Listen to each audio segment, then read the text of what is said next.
All right, folks, we are back for our 5th intermediate tournament. 5th, yeah, that's right. It'll be number 5. We're marching ever onwards every week here. I mean, I guess, again, the first 2 technically were called the beginner tournament, but they should have been the intermediate tournament too, so it's fine.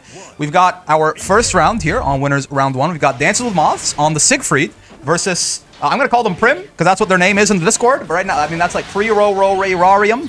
I'm not going to do that. I'm going to call them Prim on the Vera here. So we got Vera actually surprisingly, despite being like, you know, this server's weird. We have like a metric crap ton of Uno, and despite Vera being like quite a popular character, I feel like we don't have a whole lot of Vera going on. So Premier is one of the first Veras that we'll have seen going up here. And oh man, Moth though getting started very strong here.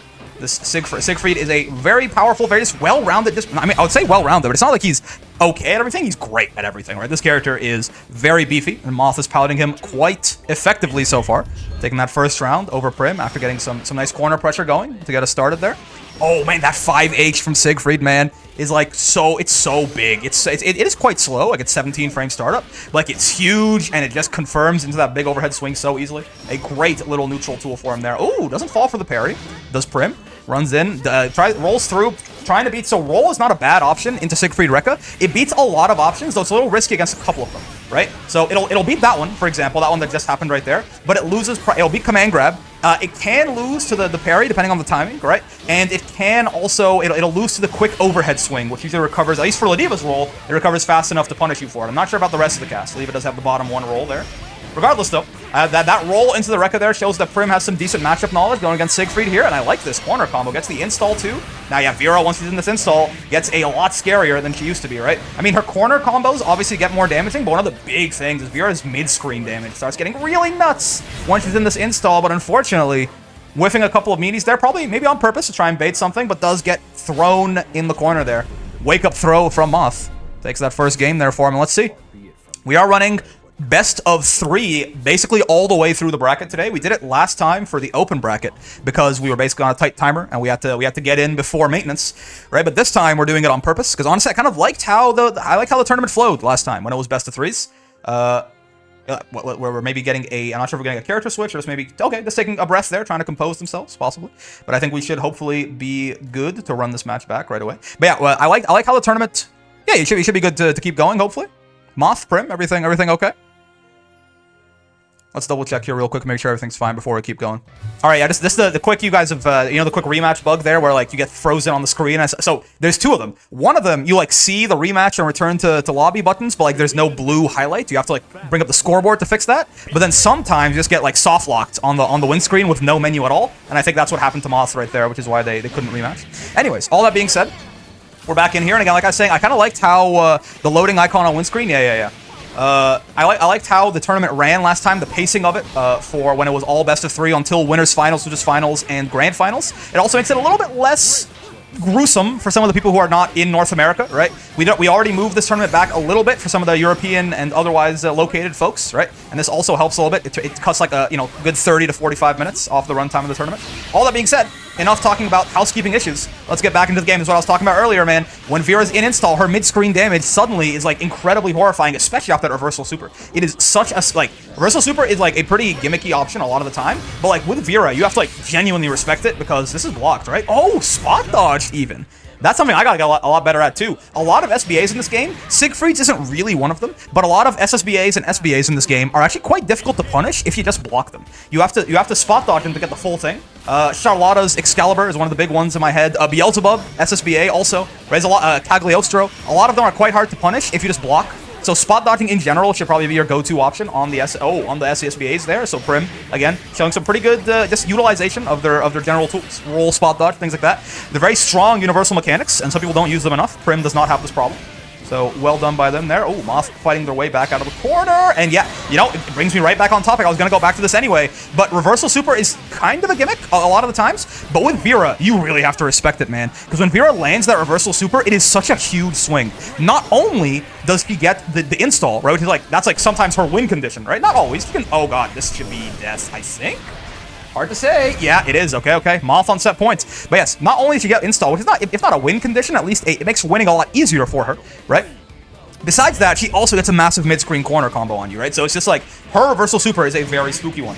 And you got to respect it. Ow. Also, yes, Abel's theme. Well, this actually, I think this is Belial's other theme, technically, right? Belial has 2 themes. Avatar Belial's is Morning Light Hymnus, the gay love song to Lusos, which like based, I suppose. But yes, Belial has 2 themes, and this is one of them. He's got Paradise Lost and Parade's Lust, I think. Anyway, I'm no expert on the music in this game, but I think this is technically counted as a Belial theme. It does go hard though. I do love feeling the power that could tear me to shreds. It's gonna parry? No, doesn't parry the SBA. Okay, I was curious about that interaction. Okay, Prim. Oh, I gotta say, Prim is good. They really want to win this match. Stay alive on winner's side here. Is this gonna recover in time?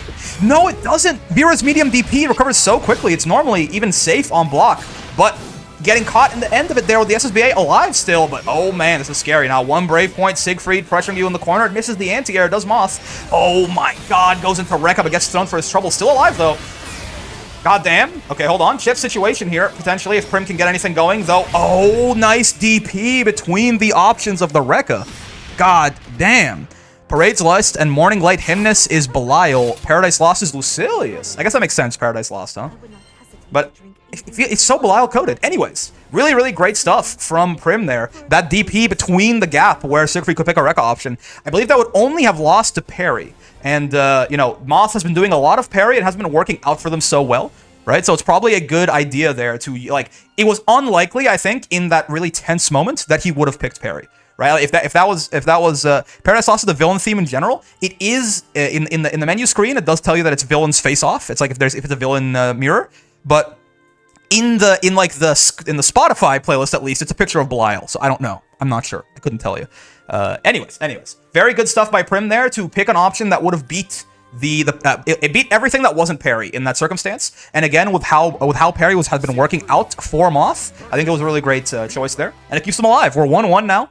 Prim, had they lost that game, they would have been sent back down to loser's side.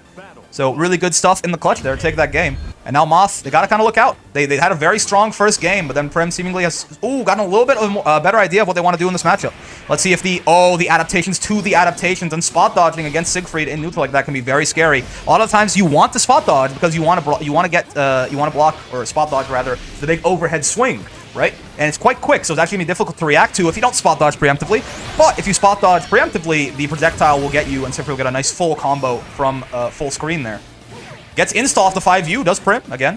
Nice quick way for just cheat there, and goddamn. Oh, hold on, no conversion. I was gonna say, so that overhead, or not, it's not an overhead, but it looks like an overhead. That quick little swing that Sigfreed does there, off of his Rekka, yeah, rolling, again, beats most of the options. That quick little swing does whiff on crouchers, but it's kind of like, it's like a slightly worse version of Basaraga's light follow-up in Savage Battalions there in the Big Steppers. In the sense that it recovers pretty quick on whiff. So if you're not really ready for it, it's going to be quite difficult to punish this. Oh, jumps the command grab. Really solid reactions from Prim there to get that punish, get themselves out of the corner. Moth on set point again, though. Don't get it twisted. Prim is back against the wall. If not literally in the match, figuratively in the sets right here. So they gotta figure something out here. They can't afford to drop this round. That projectile from Sigfreed, just such a strong neutral control tool, man. Uh-oh. This is a good start here for Moth. Get some corner pressure. Is going to block in time. No, he actually gets clipped. No combo, though, from Prim. Only gets the install. It's still a big deal. But, you know, again, normally she gets the install and a big old combo. Oh, this is going to hurt. Is he dead? I don't think so. She had more meter. Yeah. Oh, what's the DP? But a DP whiffed right back for Moth. And this is going to be a big starter. Into SSBA. I think this could maybe kill if he... Oh, nobody drops the combo. God damn. It's a bit of a scramble at the end of the game here. Whiffs. Oh, his throw and doesn't get punished for it. Spot dodges. And does, in fact, get that round. What the hell? The last, like, 15 seconds of that match were incredibly scrambly, but both players, honestly, I feel like held on pretty well. But as it kind of came to the end there, Moth did manage to get the better of it, and he takes that set 2-1. Well done. Good stuff to him. It is, again, we are only rocking best of threes for now, so that is going to, unfortunately, be Prim sent down to loser's side. Still in it, though, and they've been playing. I mean, they were playing really well in that, so I think they could very well do quite well on loser's side. Yeah, Moth, that's it. You did it. You moved on. So if your game's being weird, feel free to restart. But yeah, very, very well played to both players there, and Prim, I'm sure, will put up a good fight there in the loser's side. They were doing very well in that set. Moth, though, moving on. All right, and here we are for our next match on our winner's side here, and we have Tyrant, Tyrant's Remedy on the Nier. Again, Tyrant oftentimes does quite well in these tournaments and plays like 21 characters, I think, technically now. It's something like that. And they decided to pull out the Nier here versus Vidil on the UL. I believe this is Vid's, at least this will be the first 21 plus Lunalu. Lunalu doesn't count. But yes, I believe this is the first time, at the very least, I think this is the first time we've got Vid's UL on stream here. So it's going to be interesting. We'll see how they can do. I believe this is I've heard tell that near UL is a little bit miserable for UL, but we'll have to see.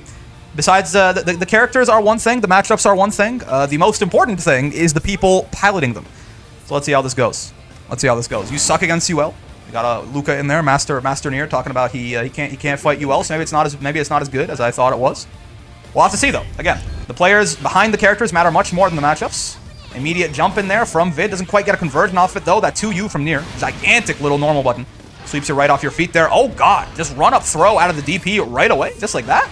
You got to remember, Nier's DP is an armored move, not an invincible move, right? So it does lose to throws. Kind of like a lot of parries and things like that. Okay, nice DP from Vid. Oh, okay. And starting off quite strong here.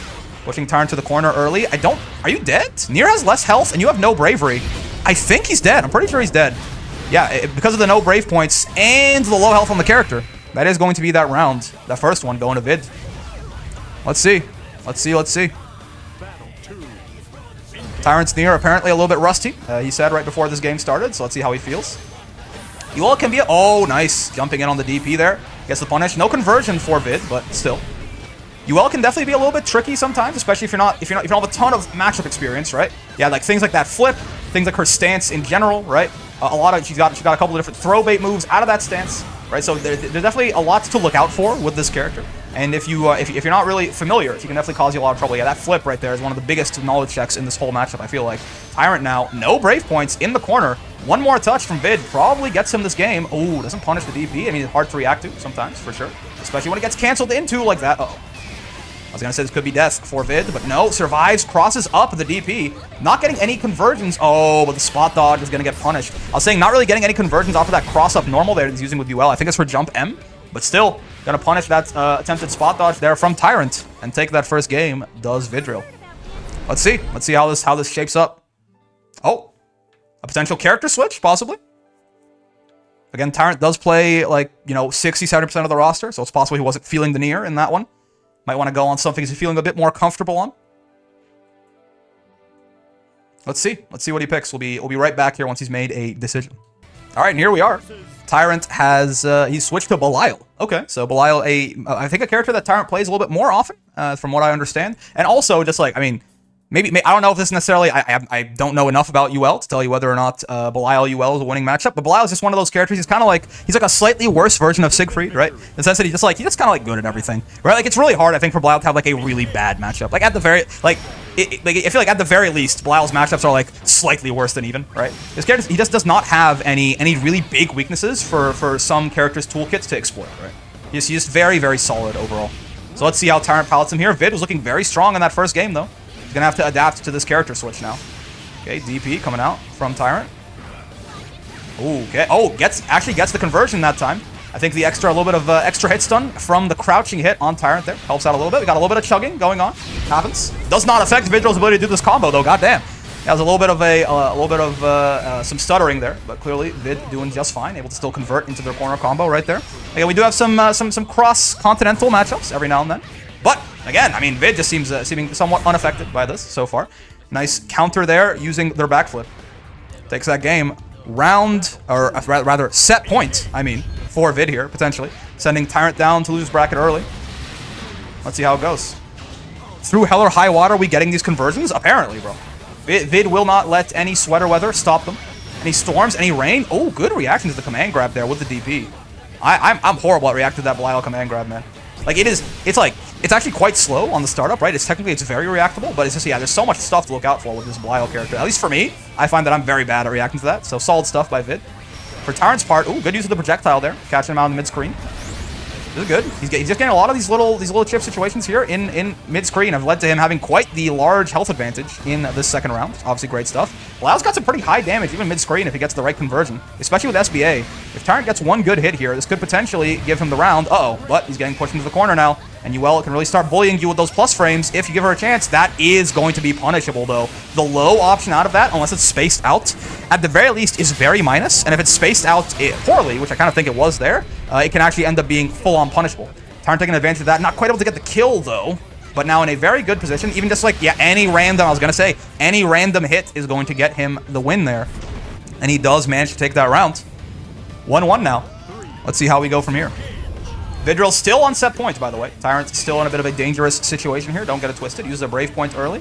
Ooh, 6-6L not going to lead too much. But again, Vid was having trouble converting off of those earlier in the set, but now they seem to actually be a lot more comfortable. They got that timing. They're hitting the area a little bit lower and getting those conversions. Punches the DP there from Tyrant, and now this is very scary. One more hit, he's going to have SBA. Oh, and there's that stance, man. There's that stance again. It is such it's a very powerful tool if you don't explicitly know what your best tools are for it. However, reversal SBA coming out from Tyrant. Big damage. Obviously gets him some nice screen positioning too and fixes the Brave point situation a little bit. Still though, one touch here from Vid could potentially spell the end. Oh, flips back, gets hit caught by the projectile. Nice option there versus the flip. Allows projectile very versatile. That is plus on block if you don't 2H it on the way down. Uh-oh. Okay. The overhead there is actually plus, I believe. Oh, okay, no conversion, but still good. Oh, good corner pressure. And there's that command grab we were talking about, man. Can be very hard to react to sometimes. And the ultimate version gonna do less damage because it was on cooldown, right? If you do an ultimate skill and the move is on cooldown, it does 50% less damage. So Tyrant still has to play a little bit more game here, but Vidil caught live on stream, losing to Pinwheel. And that is going to be 1-1. Tyrant tying that set up in a very close last round there. Let us see how this goes from here. Belial is definitely saying a whole lot of stuff. Talking about honey, talking about something else. It's a weirdo character, man. He's a weirdo character, and we just, you know, I'm glad he's having fun, I suppose, but I just wish he wouldn't be so, you know. I wish he just keeps to himself sometimes.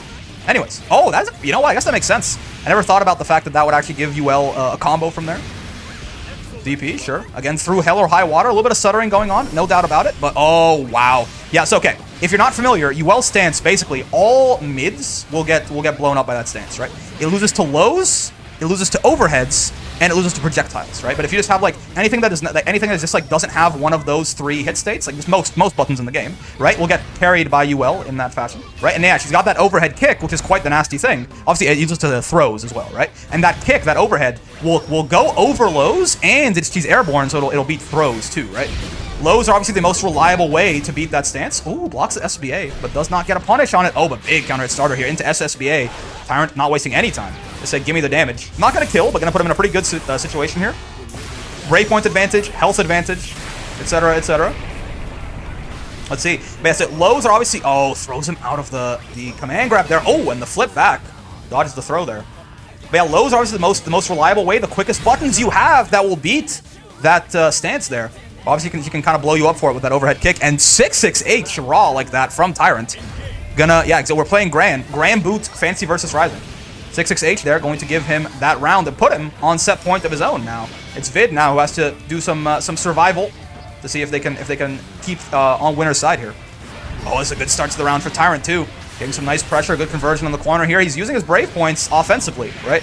Definitely a good idea to try and get some damage and make this a two-touch situation, but if something goes wrong for him now, he's going to eat big damage. Let's see. Yeah, Vid gets a chance here. Oh, whiffs the throat is a little too early. Oh, and the flip there. Plus on block is that one, right? You got to hold that, unfortunately. This is going to work, and that should be the kill off that reversal SBA.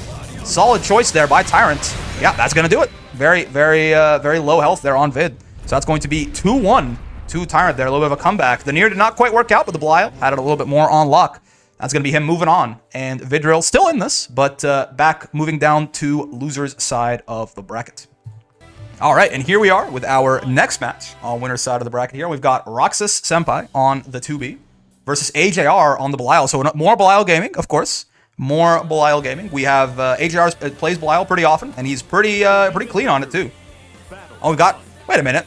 This is Parade's Lust. I thought I had it set to Paradise Lost.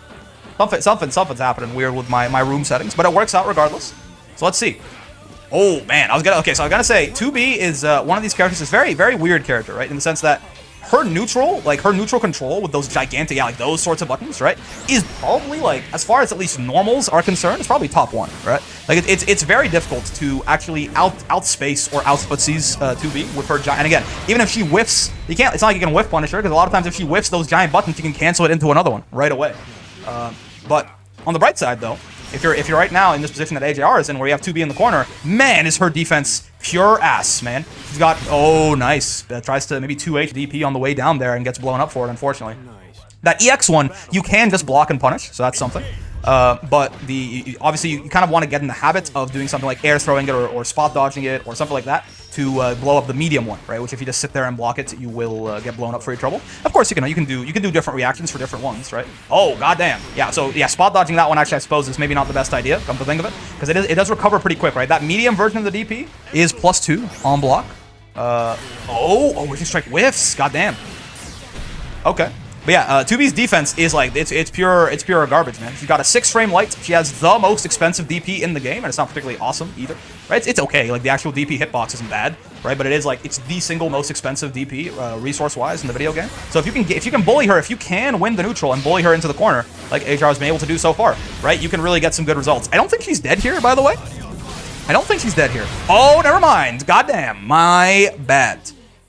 Never mind. Yeah, that's going to be AJR taking that first game. I underestimated. Belial's SBA in my head, I feel like it doesn't do like a ton of damage, but clearly I'm nuts. It was also a 1 brave point situation there for Roxus, right? So taking a little more extra damage than they otherwise would. Oh, and that 5H from Belial, man. Such a good button, and the cancel into the command grab. Really cheeky stuff coming out from AJR here. So that second hit of 5H from Belial is not special cancelable, but the first one is. So if they if they hit confirm that connects, especially on a counter hit, which that move is very good at doing because it's first up to H, so it can crush a lot of things. And it's also very quick and covers a lot of space, right? So getting counter hit by that 5H is not very hard to do. And if Belial confirms that, he can go into a full combo from there with the pinwheel. Oh, and just runs up throws, goddamn. Plus on block there, plus on hits rather, after the 5H connects. And he's going to go and just run up, use that for a tick throw situation. And now AJR putting himself on set points. Let's see. Here we go. There's the gigantic buttons coming out from 2B. This feels like AJR's been doing a really good job of just sticking to Roxus here, not even letting him get much of a chance to really use those gigantic 2B buttons to his advantage. Okay, though, here's a start. Ooh, yeah, here's a chance for Roxus. Pretty big starter there with the counter hit far H, right? Ow, ow. She doesn't even have proximity buttons, does she? Or am I tripping? She doesn't. I said far H, but I can't remember. There's so many different things that are different about 2B. Does she even have proximity normals? Oh, I was talking crap about her DP earlier. It did save her there. Regardless, her 5H, she does not. Yeah, okay, that's what I thought. Yeah, I forgot about that part. But yes, her 5H, regardless, counter hit starter, getting big damage there. Oh, speaking of counter hit H starters though. Yeah, she doesn't have dash normals or proximity normals. Yes, very true. Not a Granblue character, of course. Somehow that is something that's exclusive to Skyfarers, I suppose. Anyways. Brave counter on the Raging Strike there. Going to put AJR in a pretty nice situation, brave point-wise. That's plus on block, that medium one. If you don't, goddamn. If you don't do something about it, you do have to just hold that. And 2M into Raging Strike. Really nice conversion for AJR to get him a lot of damage mid-screen there. And baits out the throw with that backdash. Was immediately ready to punish with that. That was very, very intentional, clearly, from AJR. As they take that game 2-0 over Roxus. Good stuff. But AJR just so clean on that Belial. And moving on in our bracket here. All right, and here we are with our next match of a loser side, actually, of the bracket now. So we've got a Narmaya mirror. Apparently, I've been accused of being anti-Narmaya, because apparently the way the bracket worked out here, Leia on the right here has had to fight 2 Narmaya mirrors in a row, and now this one is for elimination. So, my bad. Apparently, I accidentally rigged the bracket against the Narmaya players. It must be some sort of innate bias that I have not recognized. I'll be more conscious about that in the future. Regardless, though, we are now here with this Narmaya team kill happening in loser side of the bracket. Whoever wins this will be killing the other Narmaya, so maybe they should think about that. You know, maybe you should do that. You should do like a Muhammad Ali, be a conscientious objector and just refuse to play the set, refuse to kill your fellow man, or you can just you can kill each other for our entertainment here, like the barbarians that I know that you are. Regardless, so Leia here in the black, Excellion in the purple. In case you were curious. Oh, and gets caught out by the U flip. Unfortunately, does Excellion? It's gonna be big damage. I think this should be death with the restand. Yeah, you can do another restand here too if you really wanted it, but doesn't even need it. Yeah. Narmaya does indeed have some pretty solid ability to convert off those corner combos rather, if he's got the meter to just like keep, you know, restanding and restanding and restanding and restanding. Combo limit only counts if you're unaware when you are airborne, you're being juggled, right? That restand from Narmaya with that the U mist finder there. She essentially basically doesn't have to worry about combo limit because she's not juggling you in the air, she's juggling you while you're still on the ground, right? So if she has the meter to dump, she can get some really ridiculously long combos that do a lot of damage. U flip gonna whiff there. Leia now getting some corner pressure going. U-flip of their own. Not going to fall for it is Excellion. That U-flip on reaction, if you're ready for it, everybody in the cast can basically just mash on it, right? And get a nice little, basically like a kind of a scuffed little anti-air combo there on Narmaya. Or if you time it really well, you can get like a counter hit close H starter, technically. But that's like very risky stuff. That's like training room stuff most of the time. Unless you have just like a ridiculous amount of Narmaya matchup knowledge. Regardless, though, is it... Oh, goddamn. Throw pressure coming out from Leia there, getting the first game. I was gonna say is that Narmaya's U-flip is a bit of a gimmick. You can mash on it some now and then, but it is a really good throw bait and brave counter bait. While I was talking about that, though, Leia taking that first game. Clearly, I gotta focus more on what's happening on the screen. These Narmayas are bloodthirsty. They're here to murder each other. I don't have time to analyze the game on any sort of side tangent there. EX flip there. Not going to get any be a reward for Excelion. It is plus on block overhead. Ooh. Okay, EX missed finder. Good old Johnny. It's kind of funny watching two Narmayas play neutral against each other, huh? Mirrors are always a fun time, to be fair. Ooh, that EX parry there is kind of a poopy butthole move for sure. In the sense that oh god, it does lose to lows straight up. Oh, that was a safe, nice. They recovered in time to block that SBA. Unfortunate for Excelion. Narmaya, of course, has like 137 frames of recovery on her SBA or something like that. So very easy punish there for Leia after they block it out. Always got a safe jab, indeed, and Leia very aware of that to put themselves now on set points, potentially eliminating a fellow Narmaya bro here. Let's see. Oh yeah, I like to see that. You see the walk up meaty low there again. It's because Excelion is in Kagura stance. They're the offensive stance, meaning that their parry, their EX parry, unless they want to spend meter on it or do a version of the move that loses to mids, right? If they want to cover everything, they have to spend 50% meter. Okay, you flip. Tries to go for the tick throw. That is +4 on block, I think. So you can definitely tick throw there, but Leia ready to tech it. And now this is going to be, yeah, nice little starter for them in the corner here. Big damage into the restand. Excelion should be alive, but reset into tick throw. I like it. And grabs them out of the parry. Disgusting stuff there. The Narmayas, unfortunately, they know all of each other's tricks, and Leia was very aware of Excelion's tricks there to eliminate them from the bracket mercilessly. Clearly, Narmayas do not have the same sort of brotherhood that Ladivas might have, as they mercilessly eliminate each other and kick each other out of the bracket. I've been accused of being anti-Narmayas, and I really have to lean into it, you know? Anyways, I'll see you guys in the next match here as we move on in our bracket. All right, and here we are in our next match of loser's side here, and we've got Suki on the Narmaya. More Narmayas in loser's side. Again, clearly, I am rigging the bracket against them. And we have Hecko on the Beelzebub here. So, yay Bubs, indeed. Yeah, pretty rare character to spot every now and then, but we do, in fact, have him going on here. Oh, we can feel the power that can tear us to shreds, too. I love to see it. Let's see. Beelzebub is a weird character, right? I don't think he's, like, horrible, but he's not great either. Like, it definitely feels like some of his stuff. He's a very gimmicky character. At least a lot of his stuff is like that. But there's a lot of actually good stuff that he can do. And that's where it comes in, where you gotta be ready for some of that, because he's pretty rare, right? So certain things like the EX, charging the EX needles up into the ultimate karma, for example, that's like not bad, right? But you have to know that could potentially be a true block string, right? And give him a guaranteed guard crush combo from basically mid screen if you're not careful for it. Obviously, yes, Unisonic is like genuinely good. His light buttons, yeah, his light buttons are very off. But yeah, the Unisonic is like genuinely a good move. Like, it's not like he's all gimmicks, but there's a lot of gimmicks that do in fact exist in this Beelzebub matchup that you got to look out for. That's one of them right there, especially the ultimate version of it. Owie. Let's see. I feel like Narmaya's got a couple of different ways to sort of cheat her way in from full screen, like that one, like that one right there, right? But we'll have to see how she gets on, because Beelzebub, I think, can do a pretty good job of keeping you at distance here if he feels like it, until he feels comfortable engaging.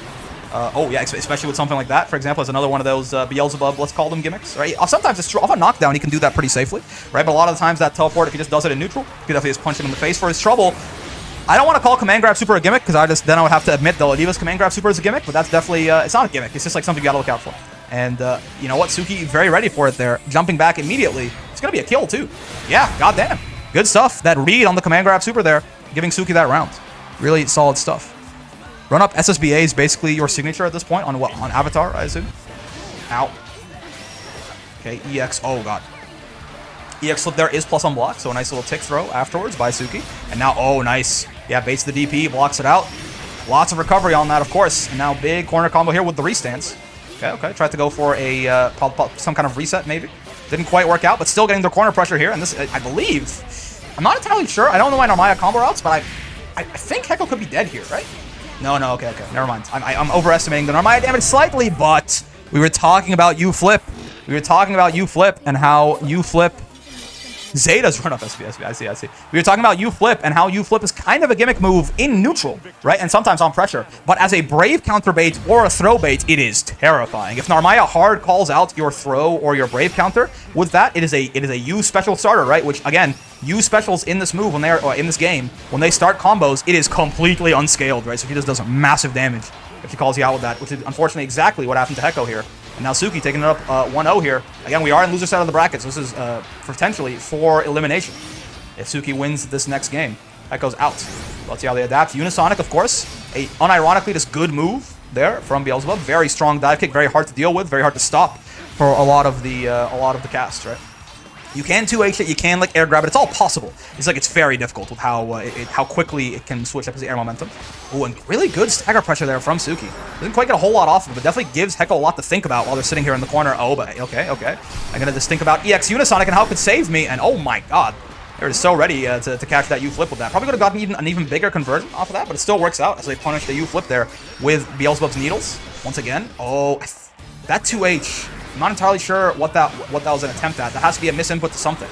Oh, but the U Karma, you have to spot dodge that. It's a full screen. Yeah, it's a full screen guard crush into pull, right? Yeah, maybe I was trying to do H Karma there, possibly, which is why I got 2H, but it was on cooldown because he just did the U1 from earlier. Regardless, you have to spot dodge that ultimate Karma there from Beelzebub, where it is just a guaranteed kill at that range there, at that health range. Suki maybe not fully aware of that, or at least maybe wasn't super ready for it.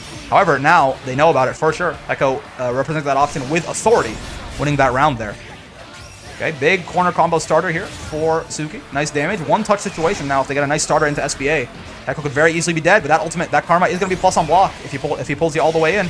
Oh my god, the DP gets baited, but the U flip not going to connect. Oh, and this is, I think they rolled. Uh-oh. What's happening? Oh, we're fine? Yeah, they did roll to the other side. God damn. I think I saw that right before. I was like, wait a minute. They rolled to the other side to beat SSBA here, or at least to beat something. And it worked out pretty well against SSBA. Unfortunate for Hecko there, but now Suki on set points. Let's see. Hecko's been doing well, but officially they are in do or die territory here. They lose this round, they're out of the tournament. Let's see what they can cook up. I like the DP there to stop Narmaya. Brick, please don't kick anyone's router. Bro, I promise you, I am very router friendly. I would never do anything like this. It's just Beelzebub, his astral power is so strong. It almost broke the connection, you know? Once the game realized SBA didn't connect, it was like, oh, okay, we can keep going. I don't trust Brick near routers. Bro, I have, like, the best connections. What are you talking about? Anyways, U-flip getting Brave countered out there. Okay, back and forth. Both players a little bit low on Brave points. I think he's going to land in time to block. Oh, no! I like the attempt from Suki there to dodge the SBA with the U-flip on reaction, right? But that SBA from Beelzebub is active for a very long time. So he does just get bopped out of U-flip there, and that Karma is not going to work. Yeah, he tried to grab out of the Karma, but Suki just got hit by it. He could have comboed instead. Hecko a little bit unready for that conversion. Oh, but that EX Beyblade there from Beelzebub is a low. You got to be very careful. He can low you randomly at times where you might not expect it with that special move there. So good stuff by Hecko. The call-out option there, Suki not ready for it. Takes us to 1-1 here as Hecko stays alive in the set. Uh-oh. Guard button check. That EX dash in from Narmaya there. This is a character you just like always got to be hitting there. Like I feel like that's most of the game. There's no real reason to not.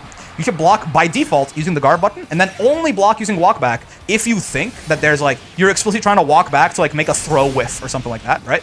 Otherwise, it's just like the guard button's just better, man. It really is. It's just better. The only reason people don't do it is because it's weird muscle memory, right? It's like everyone's been playing other fighting games without a guard button, and you just like want to hit back to block, but the guard button is just better. Unfortunately, it's not really in contention.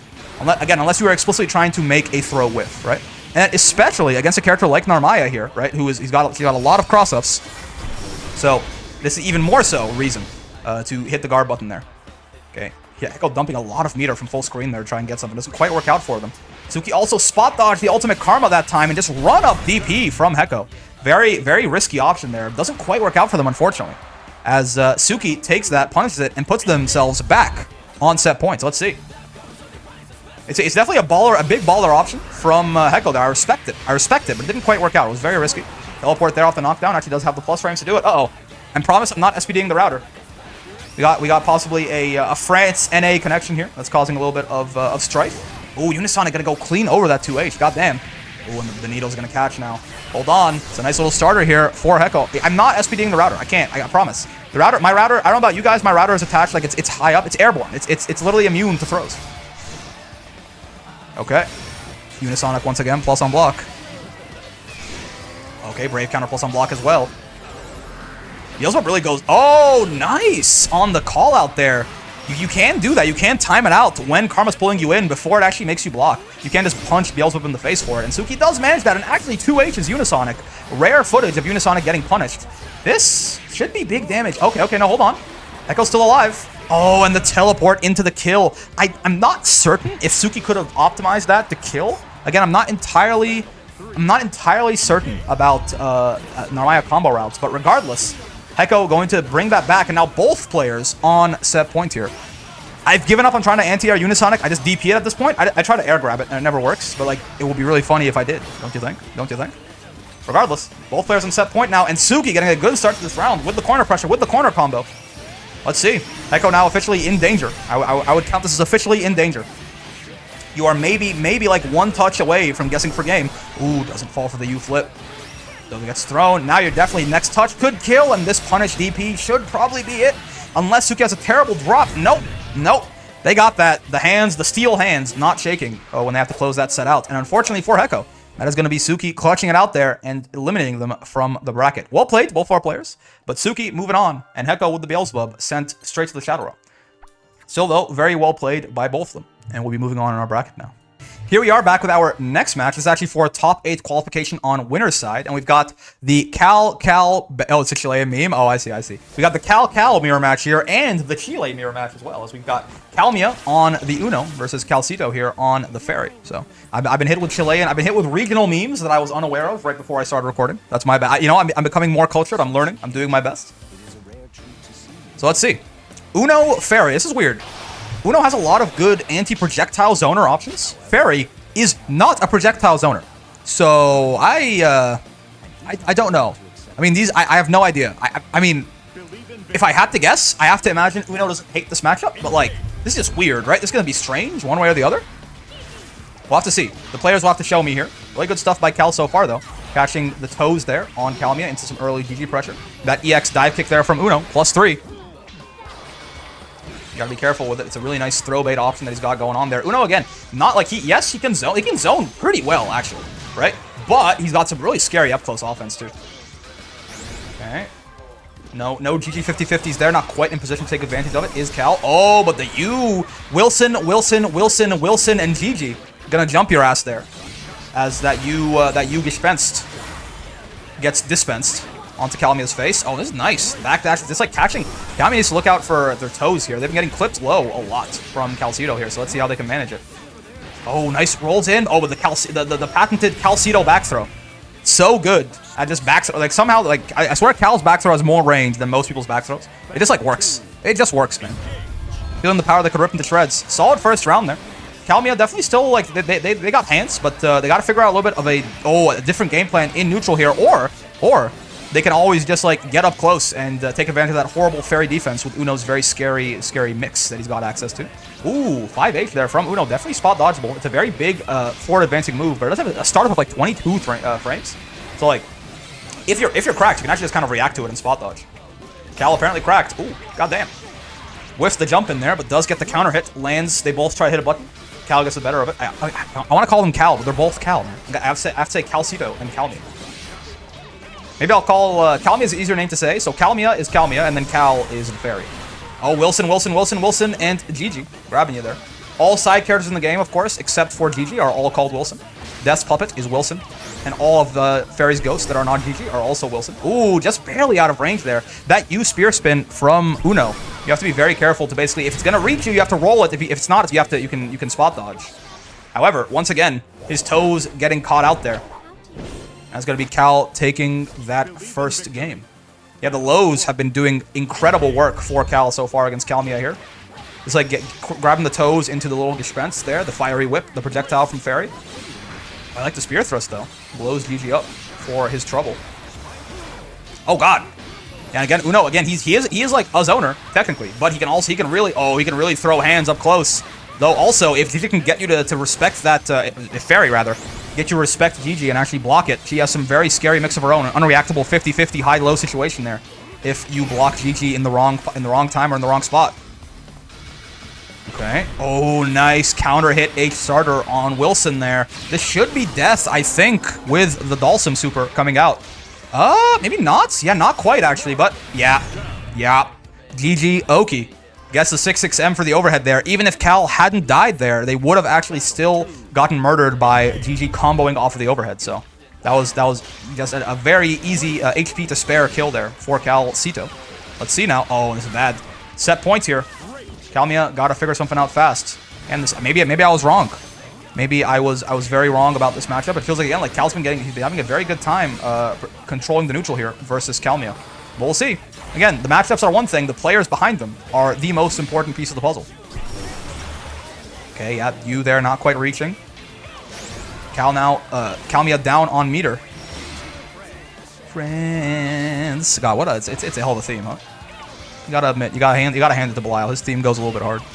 This one, at least. The other one is like, Parade's Lust is like good for the first 30 seconds, then it's Linkin Park ASMR, and then it's really good for like the last minute. Anyways. Oh, nice 2H. Fairy's 2H is unblockable. Oh, or sorry, air blockable, but if you're doing a normal, it's definitely going to counter hit you out of it. Oh, and the Dalsim super should convert off of this. Really nice stuff. The combo off of that throw from Cal. That is going to be them eliminating, or not eliminating, but sending their Chilean brother down to loser side of the bracket there as they officially qualify themselves for top 8. Really well played to both players there. But Calia with some really sick conversions and some just really good neutral control in that matchup. Moving on in the bracket. All right, and here we are with our next match. This is our last match probably before top 8 here, as this is for loser side top 8 qualification. And we have Axiel here on the Beelzebub, is that right? I assume so, right? Because Leia's on the Narmaya, of course. So yeah, this must be Axiel on the Beelzebub. Okay, more bubs. Again, our server here proving to have lots of representation for some very underrepresented characters. Interesting stuff. Let's see. Unisonic, once again, being the goated neutral tool that it is. Oh, that 6-6M is, I believe, punishable straight up on block. But it's also just a nice little, quick little sweep there. Beelzebub checking your toes, Vasaraga style, making sure you're not asleep at the wheel. That Brave kind of going to work out there. And now 1 Brave point to 2. Yeah, it's going to be already paying off a little bit. Big damage here off of what was a pretty tame conversion, all things considered, because you're missing that Brave point, taking 20% extra. That's throw, too. Most brutal-looking throw in the game into the U guard crush. What the hell? I've seen more Beelzebubs here than I have in my entire Rising career. That's right, yeah. It's we have a lot of them. We got at all ranks too. I feel we got an S, an S+, an S++, and a Master Beelzebub in here. Yeah, Uno too. We have tons of Uno in here. Anyways, Kiro taking that first game. Some really nice. Ooh, it's like, you know, kind of call out option after call out option. Ooh, and that's gonna punish you. Flip those two needles there.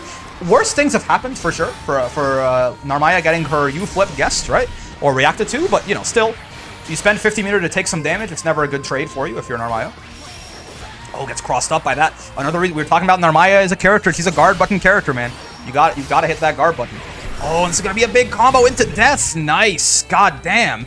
You got to be careful of just getting hit by anything when Bubs has 50 meter, because he can normally cancel it right into ultimate karma there into damage. And Kiro, aka Axiel here, having a really good time in that first game. Let's see if Leia can figure something out here before they are unfortunately eliminated. Again, we're rocking best of 3s here. This is the loser side of the bracket. So if Kiro wins this game, it's GG's for Leia. Oh, Unisonic, such a scary move, man. Yeah, actually, you know what? Could have even gotten a bigger conversion there in the corner. Oh, nice. That's like the best case scenario. You parry that Raging Strike, but Kiro still spent the Brave point on it. So now he's down to 1. Leia is pogging. Uh-oh. But I was going to say how they can convert it into the... Oh, but it's going to be a big starter with 1 Brave point only on Kiro here. Yeah, it's going to be huge damage. Nice, into the U Rekka there, too. Oh, you're dead? You're actually dead. Yeah, I mean, this is the peril of spending your Brave points a little too offensively, right? Obviously, Raging Strike is a very strong option, and doing Raging Strike conversions, too, and with hits mid-screen and things like that, it's very good. But if the tides do suddenly turn against you, you can die real quickly. That was only 1 Brave point, too. You might even be at 0, right? So now, Leia getting that round back, trying to stay alive in this match here. Let's see. Gets DP'd for the trouble, though. Oh, it's going to be scary. Not close enough there for the U Karma to be a true block string, I believe. Actually, I think it's the farther away Beelzebub is. I think if he hits you with those 2 EX needles from full screen, he'll be plus enough to just hit the U Karma right after. I'm not entirely sure, but I know it's a thing that he can do. I think, yeah, from this distance it should work. Uh-oh. Okay. No Brave points on the side of Leia now. Any little hit is going to almost be death, probably. any meaningful hit will actually be death. Oh, parries the Raging Strike again. Look, I don't see that interaction very often, but it's working out gangbusters right now for Leia. Oh, the triple spot dodge. Really solid stuff. You have to spot dodge all of that. I'm pretty sure, again, if you even blocked those... Oh, Unisonic is a little bit faster than the U-flip coming out from Leia there. So Kiro putting himself on set point. But what I was going to say is, I think even if you blocked any of those EX needles, that would have been a true block string into... Or at least you blocked the second wave of them. That would have been a true block string into U-Karma, into death. It was very clever. Leia had to spot dodge all of that, and that's exactly what they did. Uh-oh, bad start now, though. Great start for Kiro, though, as they got corner pressure. Again, on set points here. Elimination points for Leia if they lose this. Oh, U-flip, at least not gonna get punished, but not gonna give them a big combo starter they were possibly looking for. Some plus frames, though. In some offense, takes a brave point off of Kiro. Oh, gets clipped by the second half of the EX needles there. U-flip not gonna quite whiff punish that 6XL. The patch did give it more whiff recovery, but it's not quite enough. One brave point apiece now. Oh, DP once again. Health closing. The window is shutting for Leia here. They get one good starter. It could still be everything that they need, especially with no brave points now on the side of Kiro. This is really spooky stuff.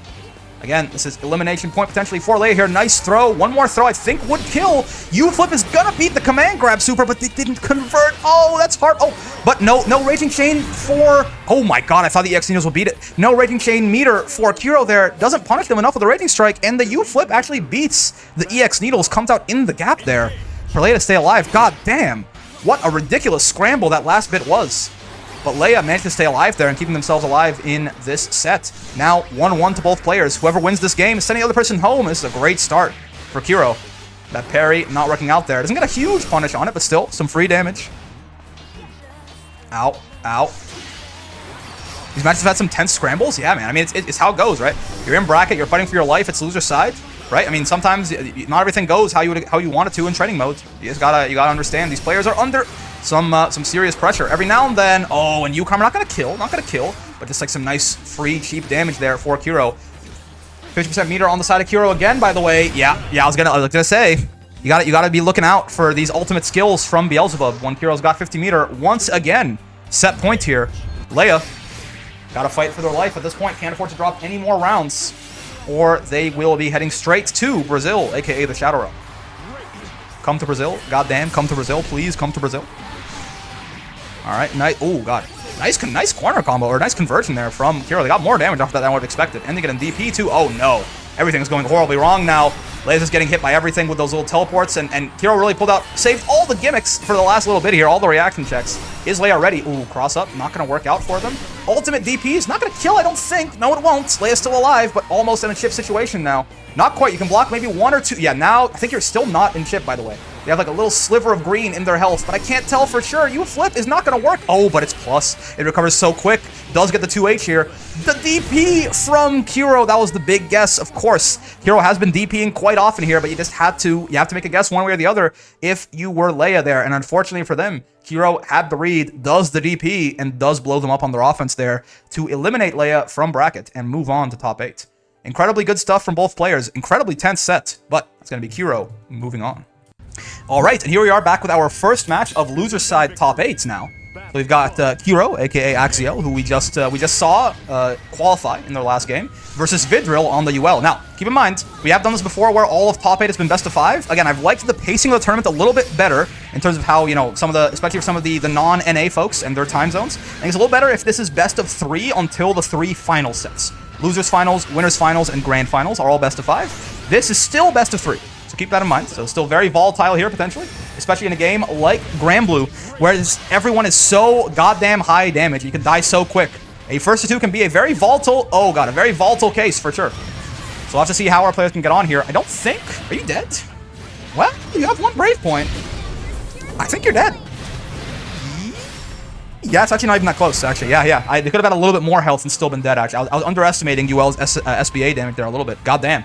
Okay. Vid, so far, every time they've hit somebody, they've really made it hurt.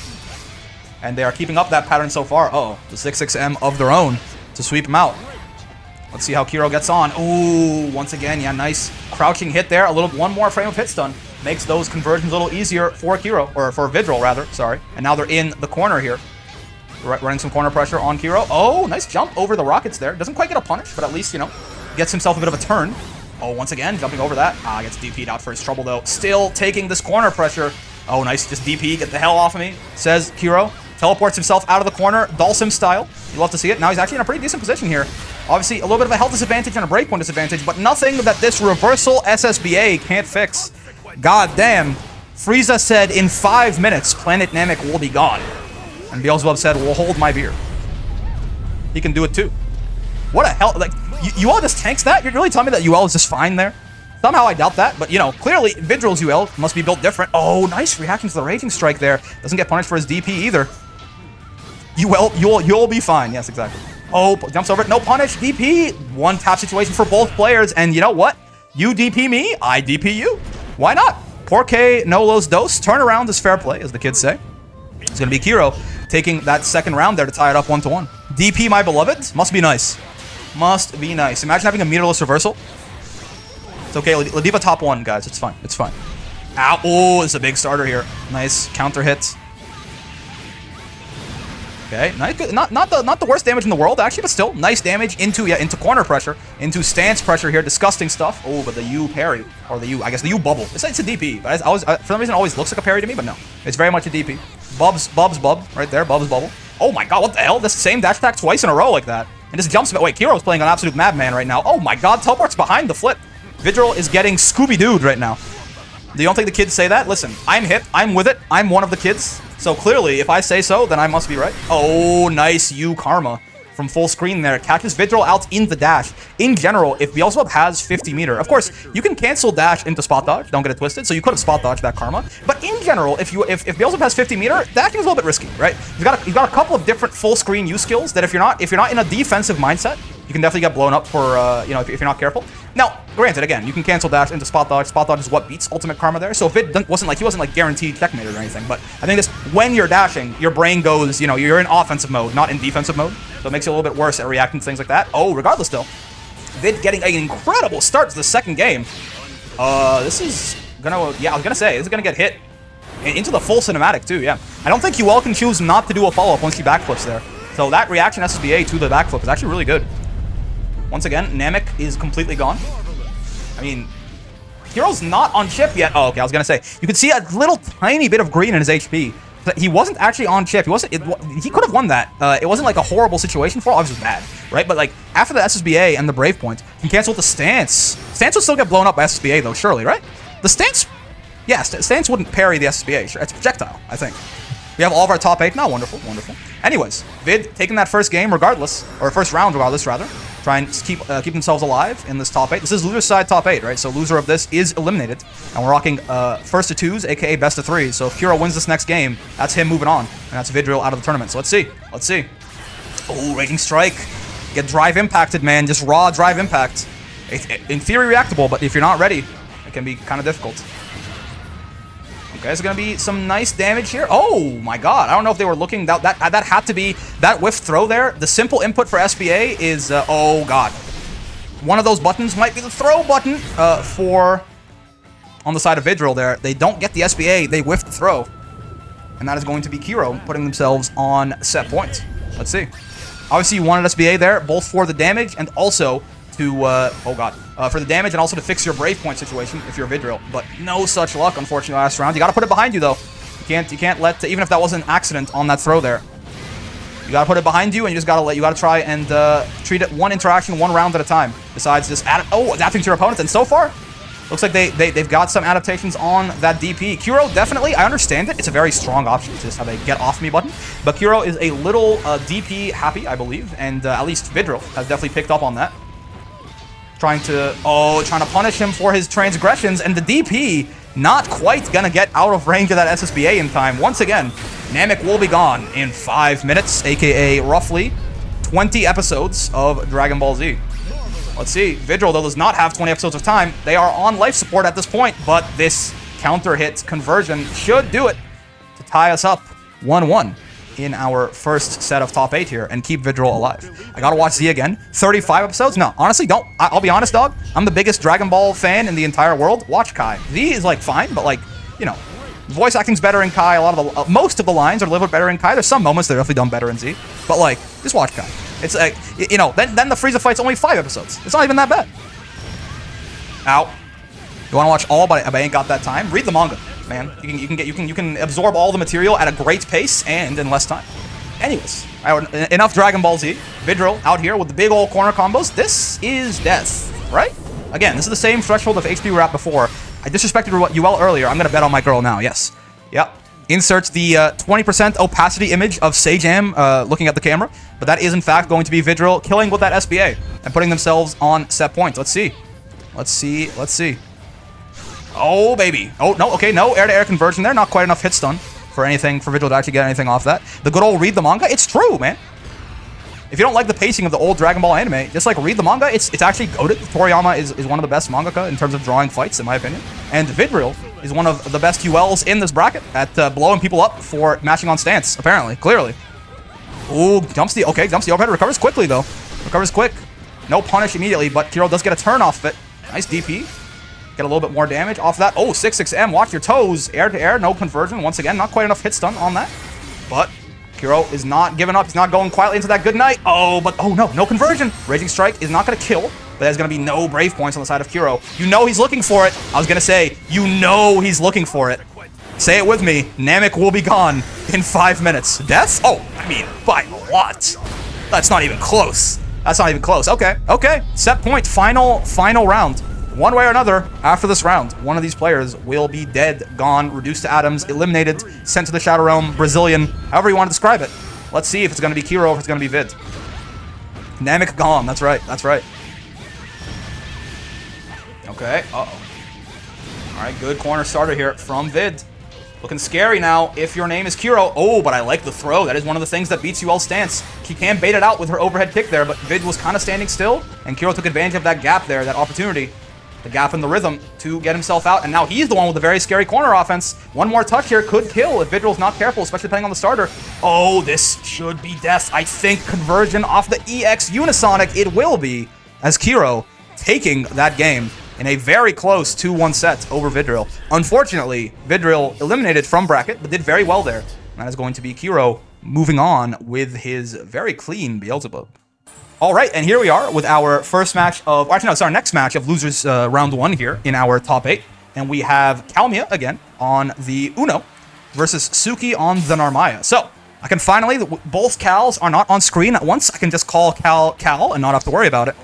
So let us see. I'm curious about this. I don't know if I'm just like, I might be an Uno up player. Because like, I feel like every single matchup that I see Uno walk into, you guys can go back on, we've had a lot of Unos on stream. You can tell me, but I feel like every Uno matchup that I see him walk into on comments, I'm like, I don't know. I have to imagine Uno likes this matchup, right? Like, I never say that he doesn't, like, he doesn't like a matchup. He just feels so versatile, right? He's kind of like a really weird version of like a Shoto. You know what I'm talking about? Like he just like he can play a lot of different aspects of the screen. However, while I say this, Suki is currently beating the absolute stuffing out of Cal in the corner here. So maybe I am an Uno up player, or maybe Suki's just cracked. We'll have to see. But yeah, I mean, in theory, right? I feel like he can probably keep Narmaya at a distance somewhat decently. He's got good defense to deal with her as well, and he's got good offense to run on her if he's running pressure. Uno's worst matchup is him being boring as fuck character. Listen, I think he looks cool. I think Uno's, honestly, I don't think there's a single character in this game that I don't think is kind of, like, I feel like almost everybody has some kind of sauce. Anyways, Suki taking that first round. Solid stuff. Nice little toe catch there on Cal. Now, Vayne enters the chat. I think Vayne has sauce. He's just weak. Like, I think Vayne actually has a really, so the problem with Vayne, he's a really cool character design, right? And like, also kit design. It's just that his kit could be very oppressive if it was too good, so they undertuned him. I think they were a little bit scared with him, right? But yeah, Vayne. Yeah, the announcer says like it's goddamn Smash Ultimate, man. He goes, Vayne. Anyways, Suki once again finding herself with some corner pressure on Cal here. Oh, checks the throw. Nice stuff. Let's see. Spear thrust. This is the sort of the distance Andre wants to be at, right? He can interact with Narmaya from here exactly, and she can't. That is plus on block. That EX dive kick there. You still have no idea what Uno does? Like, honestly, a little bit of everything, right? This character has some pretty decent zoning with the spear thrusts. He's got, like, a lot of different plus on block pressure with his specials. He's got a good throw bait. He's got a really nice parry, like, maybe the best parry. This character, he's incredibly versatile. He's not, like, amazing at anything, but, like, he's kind of good at, like, everything. He can zone, he can do offense. He has good neutral, he's got good defense. He's just a very versatile character. Okay. Oh, I love that. That is such a good idea. Wait, that's, like, guaranteed every single time, right? Like, if you react to Uno doing U spear spin there, you can just U flip 100% of the time and kill him for it. I never thought about that. That's a really good... Oh, wow. That's actually a really good thing to just realize there, especially with how rare Uno is. Huh. Starting to Belial and Lucilius against Fairy, somewhat. But yeah, that's actually a really clever idea from Suki there to take that first game. I love that U flip. Anytime Narmaya can get a guarantee... I mean, that is, I guess, a pretty good anti-zoning tool, potentially, for Narm there, right? With that U flip. If you have any big startup moves on the side of Cal, you just U flip in and kill him while he's doing them. It's a relatively... It's not like the fastest move in the world, but it's a pretty quick teleport right into your face there. And this is a nice big starter here for Suki as well. Looking really strong on this Narmaya, by the way. Like this, I feel like Suki has like leveled up seemingly since the last bracket. It's clearly whatever work they've been doing has been paying off. Okay, out. That is like plus a billion right there. That EX spear spin. Oh, nice counter hit 6XL. Gonna be a nice easy conversion at the far L there. Put Suki on set point again. First two best of 3 until we get to the 3 final sets, right? This is Calia officially staring down the barrel of elimination here against Suki. Again, is looking very clean on this Narmaya. Let's see. I want to commentator's curse them. I'm just trying to big them up. I'm just trying to give credit where it's due. They've been, oh god, they've been working. They've been improving, and you can really tell the results. Yeah, let's see. Bait to that throw there, or rather text that throw. Ooh, guard button check again. You got this Narmaya character, man. He's got so many different ways to try and cross you up. You have to be hitting the guard button at all times, in my opinion. Calia might be feeling the power that could tear him to shreds right now. Ooh, I like the surfboard. Obviously incredibly punishable on block, but I mean, very hard to actually punish to see coming, unless you basically are hard calling out that Uno's going to do it. Scary times, though. This is going to be a big conversion. You shouldn't be dead. Uno doesn't have less health. Less health than normal anything. Oh, but the American reset is definitely going to lead to the kill. Really unfortunate stuff there. Suki with the intentional, as always, I'm sure, reset to get the kill on Cal there and take that game 2-0. Very well played stuff, but that's unfortunately Cal going to be eliminated. One of the Chileans, one of the 2 Chileans in the bracket, sent to Brazil instead of Chile, and that is going to be Suki moving on. But I think they might think that it's best of 5. Well, you know what? Oh, okay, I think I figured it out. We'll be right back. All right, here we are with our first match of winner's side top 8 now, and we've got Tyrant on Lucilius versus Calcito, the other Cal, the remaining Chilean representative here, on Fairy. And last time in the bracket, please wait, hold on. Tyrant, famous for kicking routers, I suppose. There you go, we got there. But last time, they also, I think, met in winner's side of top 8. And I think, kind of accidentally, Tyrant discovered this is like one of Fairy's worst matchups, it feels like, right? At least that's my current guess. Like, I think he said, like, oh, I just wanted to play Lucilius for fun. But then, like, we all kind of discovered together on stream here that, like, Iscariot and the other one, the teleport, right, are, like, nightmare moves for Fairy, especially when he has 50 meter. He just, like, kills Fairy for doing half of her toolkit from full, yeah, like, that, yeah, right there, basically. That happens a lot in this matchup, and Cal did not seem to have a good answer for it last time, and I don't blame him. I couldn't think of a good answer for it. I still don't know a good answer for it. But let's see. Let's see if he has adapted to figure out what the hell he's supposed to do in this Lucilius matchup as Fairy. But again, it just seems like at least from my very limited knowledge of how both these characters interact, it seemed nightmarish, man. Yeah, like this move is just like, it's absolutely, it's untenable, right? Okay, oh, blocks the overhead there. Good stuff from Tyrant. Gets close hit, close H counter hit though by Wilson. And then here comes Wilson with the Dalsum Super. It's gonna be nice mid-screen damage here. Rare footage of Fairy doing real mid-screen damage. Those UK Ethernet connections, unfortunately, are looking a little tough, but it's still, both players are able to keep it up. Run their corner pressure there. Spot dodge. What the hell? Run up spot dodge. God damn. Surprising stuff there from Cal. I mean, maybe trying to bait out an immediate Brave counter on the Fairy, and you know what? That teleport move is really good for Tyrant and for Lucilius in this matchup, but 2H is always gonna, if Cal's ready, 2H will definitely blow his ass up there, and that's exactly what Cal did. He's got the download since last time. I'll tell you already, Cal definitely looks much more comfortable in this Lucilius match. I mean, last time I think it was a surprise to everybody. Like, nobody had really done the math and realized it was like, you know, a horrible matchup, at least on its face, right? Prima facie, as lawyers would say. For Fairy, because of stuff like that, right? Nobody really realized it. I think now the Fairies are aware. Maybe they spent some time labbing. Fairy Nation in Discord, we got a couple of them. Oh, spent some time labbing this matchup, possibly. Nice. Techs it the Aki way, too, to not go down to chip distance. One of the rare times of teching the Aki way is probably better. Axion Control, I don't think invincible? Oh, no, it is. Oh, it's the regular Axion is. Axion Control isn't, or something? Is that right? Stuff like that. There's weirdness with that super. There's sometimes where I feel like it was supposed to be invincible and it wasn't or something. Regardless, Tyrant, good reaction there to murder Cal with that super and take that next round there to tie us up 1-1. Ow. Get thrown, nerd. The one you can shoot manually has like basically no, yeah, Axion control is not, yeah, basically no invincibility. Okay, that's what I thought. Yeah. I thought I learned that at some point, but I couldn't quite remember. Lucillus, as I said in the chat once, as soon as 2B came out, it was player-based lost, bro. Nobody plays this character anymore. So he is very, very rare, unfortunately. So I learned a bunch of things about him when he first came out, and then I kind of had to hold that. Uh-oh. Okay. Ow, ow. Some nice pressure coming out from Tyrant here. Ooh, catches him there. You can. That is minus, unless he does the follow-up, and then he blows you up for it. Okay, that's plus on block. Oh, yeah, that medium sword out of the stance is plus on block. You gotta look out. There's like a level 999 Lucy that you played against a lot. Yeah, fair enough. He's got shooters out there still, and Tyrant is one of them right now, as he does, in fact, take that first game over Cal again. We're talking best of 3 here, so this is potentially all Tyrant needs is one more game to send Cal down to your side. Hey guys, Lucy here. Exercise your free will to use 2-2H from mid-screen. It's most unreactable. Yes, of course. Naturally. Okay. Nice little conversion here. Someone sent a little bit of a Lucy meme in the chat there. Oh, cartwheel's out. Oh my god, whiff throw, but Cal not quite ready to punish it, unfortunately. Cal mostly does the throwing around here. Doesn't really bother with other people doing the throwing. Oh. No brave points. This is bad. This is, oh, nice spot dodge on the ultimate. What the hell is this move called? I called it a Scariot last time, but Scariot's the one where he grabs you. Yeah, what's this one called? It's like Silver Chariot or something. Polnareff? Tessera. Thank you. That's right. That's what it is. Ultimate Tessera there. Nice spot dodge on it. Ooh, and the jump it. What the hell? Just a quick little delayed overhead there. Catches Tyrant blocking low and bops him on the head for his trouble. There's another Tessera. Oh, no conversion for... Oh, no conversion for Cal. And now, once again, no brave points. Spooky time to be alive. GG. Go hold down the neutral, my son. Isn't Silver Chariot Polnareff's stand? That's right. That's right.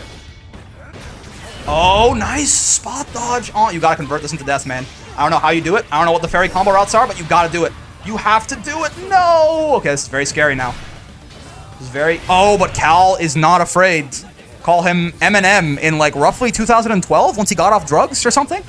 When did he put out Not Afraid? Weird song. But regardless, Calcito, not afraid, and makes that conversion very, very confidently there to keep himself alive in winner's side of top 8. Am I old? I'm not old, bro. I'm one of the kids. I'm hipping with it. Rick doesn't know her move's name equals a random stando name. Bro, I have like random, like, you should be surprised that I even know about Iscariot. There's like no move in this entire game that I call by its actual, oh god, by its actual, what the hell? The air throw on the 8th teleport there. Incredibly good stuff from Cal, but it might be a little too late for this. Oh god, it might be a little bit too late for this round right here. This randomly drops the most insane sentence. I'm doing my best, okay? Ow. Oh god. Cal, not on chip distance yet, can actually block a couple more specials before they have to go here. Oh no, this gets thrown for the trouble now, and that's gonna be Tyrant on set point. Oh wait, Suki, you gotta go like you gotta go? Like I should DQ from the tournament go? That's unfortunate. Let me know if that's the case. Ow. Suki did not expect to do as well as they did. They didn't realize they were so cracked. They scheduled some. Yeah, that's the case. Ah, okay. We'll DQ you, but you were doing very well, man. It's great to see your progress, and I'm sure you're gonna keep ripping it up next week. Ow. Go Toki. Yeah, let's get the Master Arm in here. Yeah, why not? Anyways, Tyrant on set point now. Okay, projectiles coming out. This is plus on block. Yeah. Cal has learned their lesson from mashing on it last time. Oh no, and you, Tessera, that's the one. You, Silver Chariot, is going to lead into a massive combo for Tyrant here in the mid-screen. Cal is on basically death touch situations. Oh, jumps the Tessera, not bad. And the counter hit Wilson. Hold on, Chansu. SSBA is actually going to hit here. Fairy SSBA is quite ass, but it is going to work out in the middle of the combo there. Obviously, Tyrant's alive, but no brave points and not a whole lot of health. And does he have enough meter for DP? No. This is very scary. What are you going to do? You're going to get Raging Strike. This is what you're going to do. And then Cal's going to sweep your toes to stay alive in this side of top 8 here. Tied 1-1. Really solid comeback by Cal there. Now we got to decide what's going to happen. Let's see who takes it down at this point. One way or the other. One of these guys moving on. One of these guys getting sent down to losers. Tense match. Absolutely. Cal, again, clearly you can tell, has really put some thought into what the hell they're supposed to do to not just get blown up by Tessera and Iscariot there. They feel like a lot more comfortable. That has been happening to them a lot less. It still happens. I think that's still a really good move in the matchup, right? But it's happening to them a lot less where they just like throw out a move and get blown up by Tessera on reaction. Yeah, right. At least they blocked it there. That is plus on block. That's why they decided to Brave counter there. Didn't want to give Tyrant that opportunity for some corner pressure. 2H Fairy is blockable in the air unless you're obviously hitting a button. Then she'll blow you up for it. That is one of the weaknesses that a lot of the zoners have. There are 2H's. Matera has the same thing. Her 2H is air blockable. Uh-oh. A little bit of a jitter there. Let's see. Tyrant still able to do this corner combo, not phased at all. This is big damage coming onto Cal now. Plus on block 2-2H there. Uh-oh. Corner combos out, or cartwheels out of the corner. Spot dodges the Tessera once again. No BP on the side of Tyrant. I mean, Fairy is not a super high damage character though, and once again, man, that U Tessera is just a nightmare. I'm calling it Silver Chariot, actually. You know what? I'm calling it Silver Chariot. This U Silver Chariot is just like an insane move in this matchup, and Tyrant's using it very well to his advantage to put himself on set points. Let's see. Oh, God. Slam down. That's minus. Yep. That far H there from Lucillus is minus on hit and on block. Actually, no, maybe not on hits, but it's definitely minus on block. Regardless, Cal back throwing for his trouble there. Oh, nice spot dodge on the Tessera once again. Feeling the power that could rip him to shreds. Once again, though, back throws coming out from Cal, looking really clean with it. Wilson with the DP. Wilson with the Dalsum Super.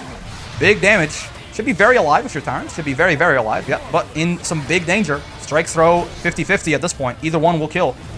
Oh, gets the Tessera out. He's got you Tessera potentially too. The spot dodge was a little late. Oh, God. Health points lost. Not like this. You're alive, but now it's looking incredibly tense. He doesn't have meter for Tessera at the very least, for you Tessera anyways. Oh, what's the move? No Meteos reversal, by the way, on the side of Lucilius. No Meteos reversal for Fairy either, but Cal does have 50. Oh my God, nice spot dodge on that. Timing it can be a little hard. That move is very active and just slams him down, cuts Fairy's head off with that axe. Right in the startup of that U skill there, does Tyrant. Let's take that set 2-1. Incredibly well-played stuff there from both players. That's going to be Cal, unfortunately, sent down to this bracket. But I tell you what, way more comfortable in that Lucillus matchup, clearly. Some really solid adaptations from Cal there, but Tyrant was just a little too clean on it when it came down to it. So that's going to be Tyrant moving on, and Cal sent down to loser side. All right, and here's our, hold on, here's our please wait. Here's our next match, potentially, if everything goes well. There you go. Our next match of winner's side top 8 here. We've got AJR on the Belial versus another Fairy, Raha, this time around. We got fairies on fairies on fairies out here. Let's see. Brick announcer DLC pack when? Vain. I'm so surprised lack of the top tiers in these tournaments. Listen, man. We got Moth plays Sigfreed. We got Belial. I mean, first off, yes, we got lots of Belial. That's true. What a for-fun tourney does to people. That's right. He has no money on the line, but Belial is very much like, he's like maybe the 4th best character in the game. So let's not, this is exactly, this kind of talk is exactly why Belial got off with no nerfs in the patch notes. Let's not pretend he's not, oh God, let's not pretend this guy isn't like almost as good as Nier. Real quick. Yeah, but when do you see a Fairy back-to-back? Oh, dude, I love it. We have a lot of character diversity. Honestly, even in the open bracket, we have a decent bit of character diversity. Ow, ow, ow. And also, Belial players are king of down players. I miss it. I think that's probably CAG. I feel like CAG players downplay their character more than anybody else. CAG players will have you thinking that she's like bottom 10. Like the character is like maybe top 5. I think I would probably put her as the 5th best character in the game, and they're talking about how she just can't do anything at all. Anyways, enough dooming about player bases. We've got Raha coming out with Wilson here, the Dalsum Super for some. Oh God, doesn't quite get the conversion they were looking for, but still good damage. And now health advantage, brave point advantage. AJR does have 100% meter though, so I was gonna say any conversion to Super Skybundar could be really painful here, but he tries to go for the guard crushes Modius.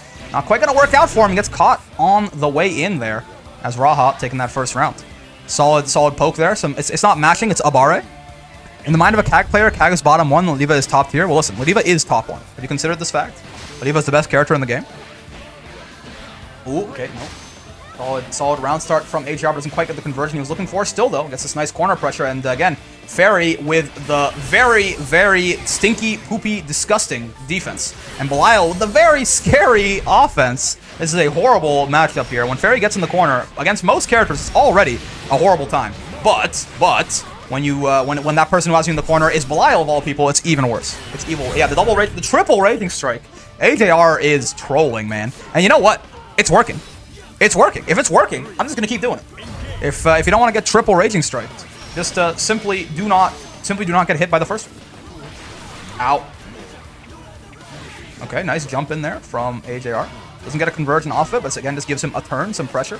Again, just being in on Fairy is like that's the golden rule here. Oh, no, you know what, AJR, you're a cheeky little guy. Like that, 4 Raging Strikes that close back to back. Like, I mean, okay, I understand though. Here's why I like the idea from AJR.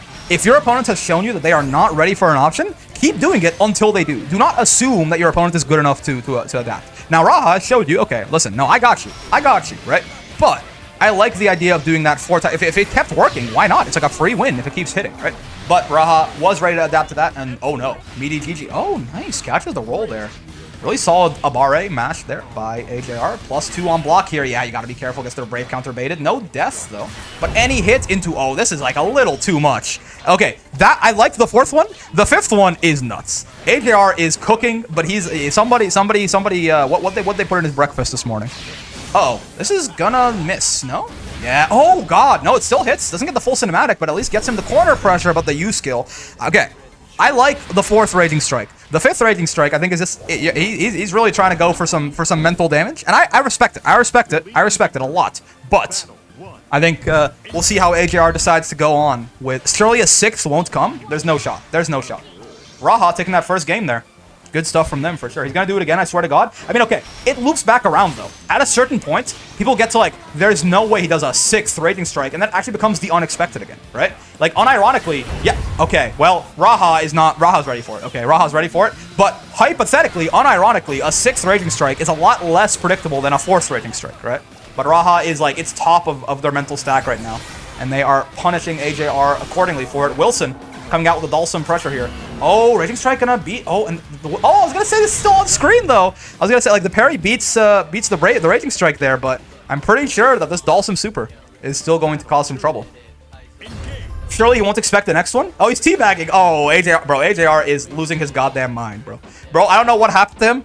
He felt the power that could tear him to shreds. I don't know what it is. He's like it says Belial, but he's right now on all levels except physical. He's Avatar Belial right now. Dude has completely lost his mind. And you know what? Raha is happy to see it. Raha is adapting to this very well. And they have just been blowing up AJR for some of this offensive strategy right now. Let's see how they keep going. Let's see how they get on. Okay. Oh, baby. Oh, this is, I believe, Raha won the first game. Yes, this is a set point for Raha, by the way. Ow, ow, ow, ow. Feeling the power that could tear him to shreds, though. Big damage. Bro gonna round start. I mean, what are the odds? Do you guys think he's gonna try and meaty Raging Strike right now? I mean, Ra's only got 1 Brave point. It could kill. Uh-oh. Oh, man. Dude, did you feel the electricity in the air there? They both were like, this motherfucker's gonna Raging Strike. But it didn't actually happen. And the spot dodge. You can't. That is it recovers pretty quick. Spot dodging that is quite risky. And Raha going to get bopped for their trouble there. AJR tying it up 1 apiece in the second game. Still set point for Raha, but hold on. It's possible. AJR did all of that nonsense, was playing like a little bit of a crazy man there, but now it's kind of tightened it up. They've completely ruined Raha's adaptation, their mental stack. They've put a bunch of stuff that isn't supposed to be there on it. They sacrificed that first game, and now, yeah, they're just in their head, maybe? Possibly. Let's see. Let's see how Raha can adapt. This has been a very interesting approach to a first 2 so far from AJR.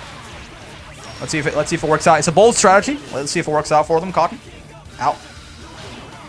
Oh, nice. Once again, 5H from Belial is just such a good move, man. It covers so much space so quickly, and it just converts into death as AJR ties it up 1-1. Okay, hold on. Hold on, Chansu. Playing the long con in a short set, that's right. And it might have worked out for him. If I'm Raha, I'm ejecting. If I'm Raha, I'm ejecting everything that just happened. This is the first game of the set. Literally, I don't think anything that AJR has done so far can be used for adaptation. Just he whatever the hell he was doing, he's doing something else now. Just you know, delete these 5 items are too large to send to the recycle bin. Would you like to permanently delete them? Yes, and then just go from there. Okay. Okay, you pinwheel. Full screen projectile there. Gets spot dodge. Damn, God, nice by AJR there. Gives up a little bit of chip. It's not a huge deal, but it's just some good reactions, honestly. Ooh, my son does not hold down the neutral and counter hit starter. Oh, no conversion though, medium DP. Not gonna lead to a big combo, but it's gonna be something. Base to throw. Once again, though, no big conversion for AJR. Unfortunate stuff there. A couple of possible missed kills. But the 7th, the 8th Raging Strike. the hell am I looking at? So obviously, after the first Raging Chain, he had the kill, right? He just didn't do the Raging Chain, but goddamn, you know, he's on set point. Okay, you guys can say everything you want. AJR is on set point, so whatever it is, he's cooking. He's cooking. He's on set point, and Raha's in trouble too in this last round, as now AJR's got the corner pressure to start us off here. Gonna need some pretty nasty stuff potentially. Okay, you Wilson, get the hell off me. You version of that Wilson DP, actually invincible. Text to throw the Aki way by Raha. Good stuff. Okay. Trying to hold some screen space here. That boot, I think, was still minus. I think if Belial spaces that out perfectly, it can be like slightly more plus. But I'm pretty sure his man is single-handedly rating strike more than anybody else in the bracket combined. Yeah, maybe. Maybe. He's feeling the power, man. I shouldn't have played the Belial theme. Uh-oh. This is very scary for Raha, and I think that's gonna be death. Nice little clip there of the toes by AJR into the Raging Strike conversion. Was super ready for that. That's going to be them taking it 2-1 over Raha. Very strange set. I'm not going to lie to you. Very strange set. But whatever AJR was doing, it worked. So, Raha, that is going to be them, I believe, sent down to losers. This is a winner's side top 8 match, I think. Yeah, it's top. It's winner's side top 8. So Raha, I think, is still in this. But yeah, AJR is I can't tell if they're cooking or burning down the kitchen or both. But whatever it is, they're moving on. So well played to both of our players there. Here we are with our next match on our loser side of top 8 this time. And we've got Kiro here on the Bubs versus another fairy. It's Cal on the fairy here. So let's see. Let's see. I believe if Cal wins this, it is a potential fairy team kill in losers semis there against Raha. So we'll have to see. Because unfortunately, Suki was looking really strong on that Narmaya, but they did have to DQ. I guess they didn't expect themselves to get so far. They had some prior, they had to go. They had some prior engagements. So that is going to be, Raha got a free ticket to loser semis there. And now it's these guys fighting. So who gets to face Raha in that next set. Okay. Nice unisonic round start here. Ooh, rolls through. Perfect timing there to get through both of the needles. Doesn't get caught out by anything. Text the throw. Does Kiro. 2H is air blockable. Gets his toes caught for his trouble, though. You gotta look out, man. Fairy's got some very long and very quick lows you can snipe you out with there. So something that's always got to be on your mind if you are playing neutral with a fairy player. Spot dodge is the ultimate karma. Great stuff. Cal looking very locked in. Oh, spot dodge is the ultimate Beyblade, too. Not even necessary. Just didn't want to take the chip damage. So I just don't need that in my life. Thank you very much. Wilson there. A little bit of pressure on the block string. Definitely didn't think I'd get that far. That's okay, Suki. We understand. You did very well. Can't wait to see you in the next one. Ow. Ow. Ooh. Brave counter. Get the hell off me. Bad situation for Kiro. Low on health and at full screen here. Fairy could slowly start to chip you out. She doesn't do a whole lot of chip without GG or dispensed, right? But she can do her best with you, Wilson, there to knock you back. Oh my god. And gets... GG is a demon sent from hell to kill all of Fairy's opponents. That beats the U Beyblade? For real? Sure, man. Yeah. I don't see why not. That makes sense. What a good boy he is. To take that first round there for Cal. Let's see how Kiro is gonna adapt. Okay, nice dash attack in there. Get some pressure. Oh my god. I like it. Plus on block off the overhead immediately into the quick low. Raging strike conversion. Solid stuff by Kiro there. Checking Calcito's toes. Cal has been taking their toes a lot of the times with these lows. So they wanted to return the favor. Uh-oh. Neutral between these two characters is very weird, huh? It's like Beelzebub, I don't think wants to stay at full screen, but he's also got a lot of different ways to gimmick himself in, or even get some cheap damage on Fairy from full screen. So it's like, I don't even know if he wants to be up close or not. Raging Strikes, once again, though, taking a page out of AJR's book there. Though he finds himself out of Brave points now, but it doesn't matter. It simply doesn't matter, as those needles are going to take the kill there on Cal and tie us up 1-1 in rounds in our first game here. Ow. Me to shreds. This song, man, I swear. This song just made people play weirder today. Oh, that 2H is just gonna whiff straight up. Didn't even have to block it. Not a huge hitbox on it for sure.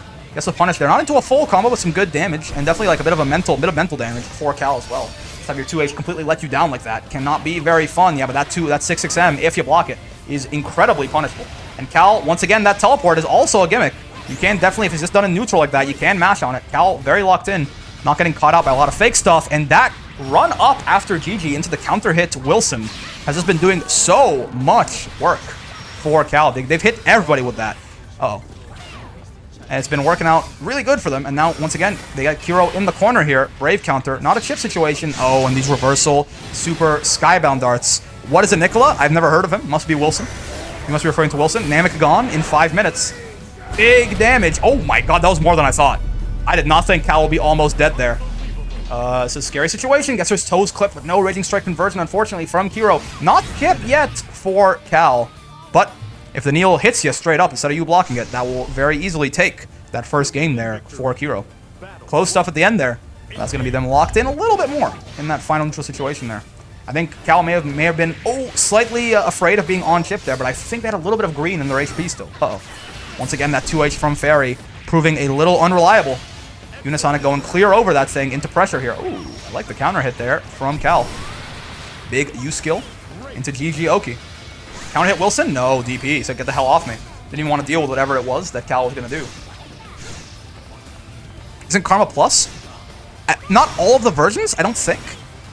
The EX one for sure. I'm actually not entirely certain. Kaz and Kai, you here? Any knowers? Any Beelzebub players? I thought maybe the light and medium ones weren't, but I'm also not sure. Anyways, Kiro taking that game there with a nice little Raging Strike. Again, he's very clean with just like converting these random stray lows into big damage off of Raging Strike. Right? It's one of the things that everybody can do, and it's very strong in this game. And Kiro is very good at it. And now finding himself on set point versus Cal here, gets bopped by the overhead. Unisonic once again. I thought GG looks like he was exported straight out of Blender. No texture on that boy. Light medium is -2. Okay, that's what I thought. I thought it was just EX. Yeah. The H is +2, and obviously the U is a guard break, so there is no on block. It just kills you. Oh, you get jumped by GG, Wilson, and Wilson. Bad stuff here. Now Cal it should get the kill. Yep, indeed they do. Indeed they do. As they tie it up here, 1-1, staying alive. Still, by the way, set point for Kiro. But Cal gets a little bit more breathing room here, potentially. Smoothest boy, that makes sense. Yeah, there's no textures on GG, unfortunately. Oh, man. We'll walk back, walk forth, walk back, walk forth. LM Karma's only plus to the opponents in the air. Oh, look at that. Matchup knowledge. Uh-oh. It's going to be a nice little combo here for Kiro. Not huge damage, but damage into corner pressure. Gets you, Wilson. Clean off, though. There's GG trying to hold down the neutral with his textureless ass. No outline, no nothing. Surprised nobody is stuffing the Bub's teleport. What are you talking about? Cal punched it earlier. Cal out here stuffing Bub's teleport. Ow. Oh, man. Look at this. There's like some serious patience for both players here. A lot of jumping back and forth from Kiro, but he's not only jumping in big risky scenarios. I like the teleport there on the projectile spot onto U Karma. Been a while since that option was represented, but Cal is still very ready for it. Uh-oh. So you're very close to death now at this point. Gotta be super... Any random stray hit or a U Karma perhaps. Uh-oh. Could lead to death. If your name's Cal, U Beyblade's not gonna work out. Oh, gets the 2H. Nice little conversion here. Not huge damage. That's not really what Fairy does. But a nice position potentially. But once again, Kiro is so good at just like hit confirming those little lows into Raging Strike. That's gonna be them taking that 2-0 over Calcito. Gonna be well played to both players, but unfortunately Cal, after a very strong run, is gonna be eliminated from the brackets. And Kiro is moving on to another Fairy to try and take that down right there. So we'll be right back with that match.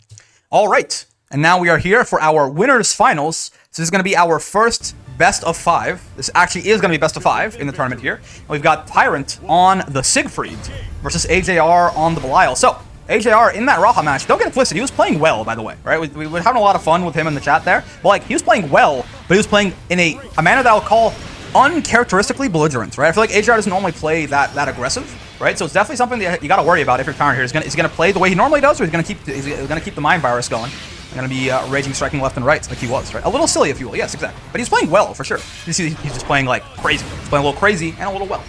SBA, huge damage coming out from Sigfreed. Uh-oh, mistimes the EX overhead swing there, and one SBA of his own. Look at how much less damage that does, huh? Like I know it's a corner combo, but I'm just talking about look at just the SBA. Look at how much less damage Belial's did than Sigfreed's there. Belial confirmed needs buffs. I'm a Belial down player. Don't mind me. Oh, I was gonna say whisk the EX Fireball there, but just gets it anyway. Uh-oh. Gets parried on his Raging Strike, and now only one Brave point for Tyrant, but that DP from Sigfreed is gigantic, man. And UDP gonna get blown up there, or if I backdash, gonna get blown up by UDP there as Tyrant takes that first game. Oh my god, and just like a Raging Strike in... Okay, hold on a minute. Tyrant has taken a page out of AJR's book and is trying to play in a similarly aggressive, belligerent, and unexpected manner. But AJR said, do not recite the ancient magic to me, which I was there when it was written. And gets the, oh my, what are they doing, man? It's just like, it works though. It does work. I mean, look. AJR got the conversion, AJR got the round. They're both like, fighting games are a mind game, and there's a bit of a social contract that, like, we are both going to play in a way that tries to preserve our safety. But both of these players have decided, you know what? I'm just like, we're just breaking the social contract. We are not playing in a way, we're not doing safe, you know, risk-reward balancing options. You know, this is Granblue fans versus Rising. We rating strike around here. Take your sensitive ass back to Blaze Blue Central Fiction. You know what I'm talking about? That's how I feel right now, for sure. Oh, spot dodge, but still, though. Takes so long to get by you that Tyrant had enough time to recover there, and you are, by the way, dead as hell. You like Central Fiction? We'll get back there, man. There ain't no rating strikes in Central Fiction. You can go back. There ain't no 6XL. Take your sensitive ass back to Hakumen TODs as Tyrant takes that first game in this best of 5. You must grind Naoto combos. Uh-oh. Don't say it. Say it ain't so, AJR. He's not doing the thing, is he? AJR has a couple of different characters that he plays also. Yeah, he does have a Ladiva.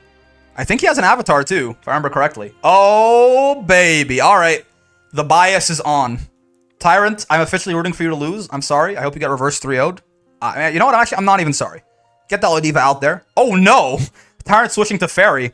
Like, the true villain he is. We have no limit on character switching in this tournament. Yes. Normally, a lot of tournaments only say you can swap when you lose a match, right? But, like, you know, it's a for fun tournament. I'm not trying to, you know, nobody's winning money off of this, right? So, unfortunately, AJR swapped to Ladiva, getting immediately counterpicks to Fairy as Tyrant picking Ladiva's, I would say, worst matchup, for sure.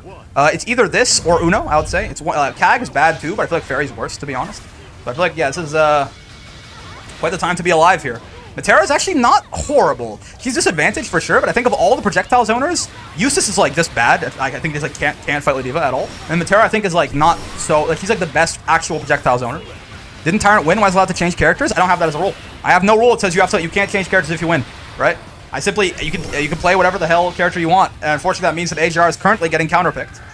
Oh god, yep. This is why only loser can switch, I suppose. I mean, I might have to put that rule in for next week, but right now, I'm not gonna switch the rules like you know, in medias res here just to blow up Tyrant. So I'll have to do that, I suppose. I'll have to do that, I suppose, for next week. Hell yeah, street rules, Thug finals already on the winner's side.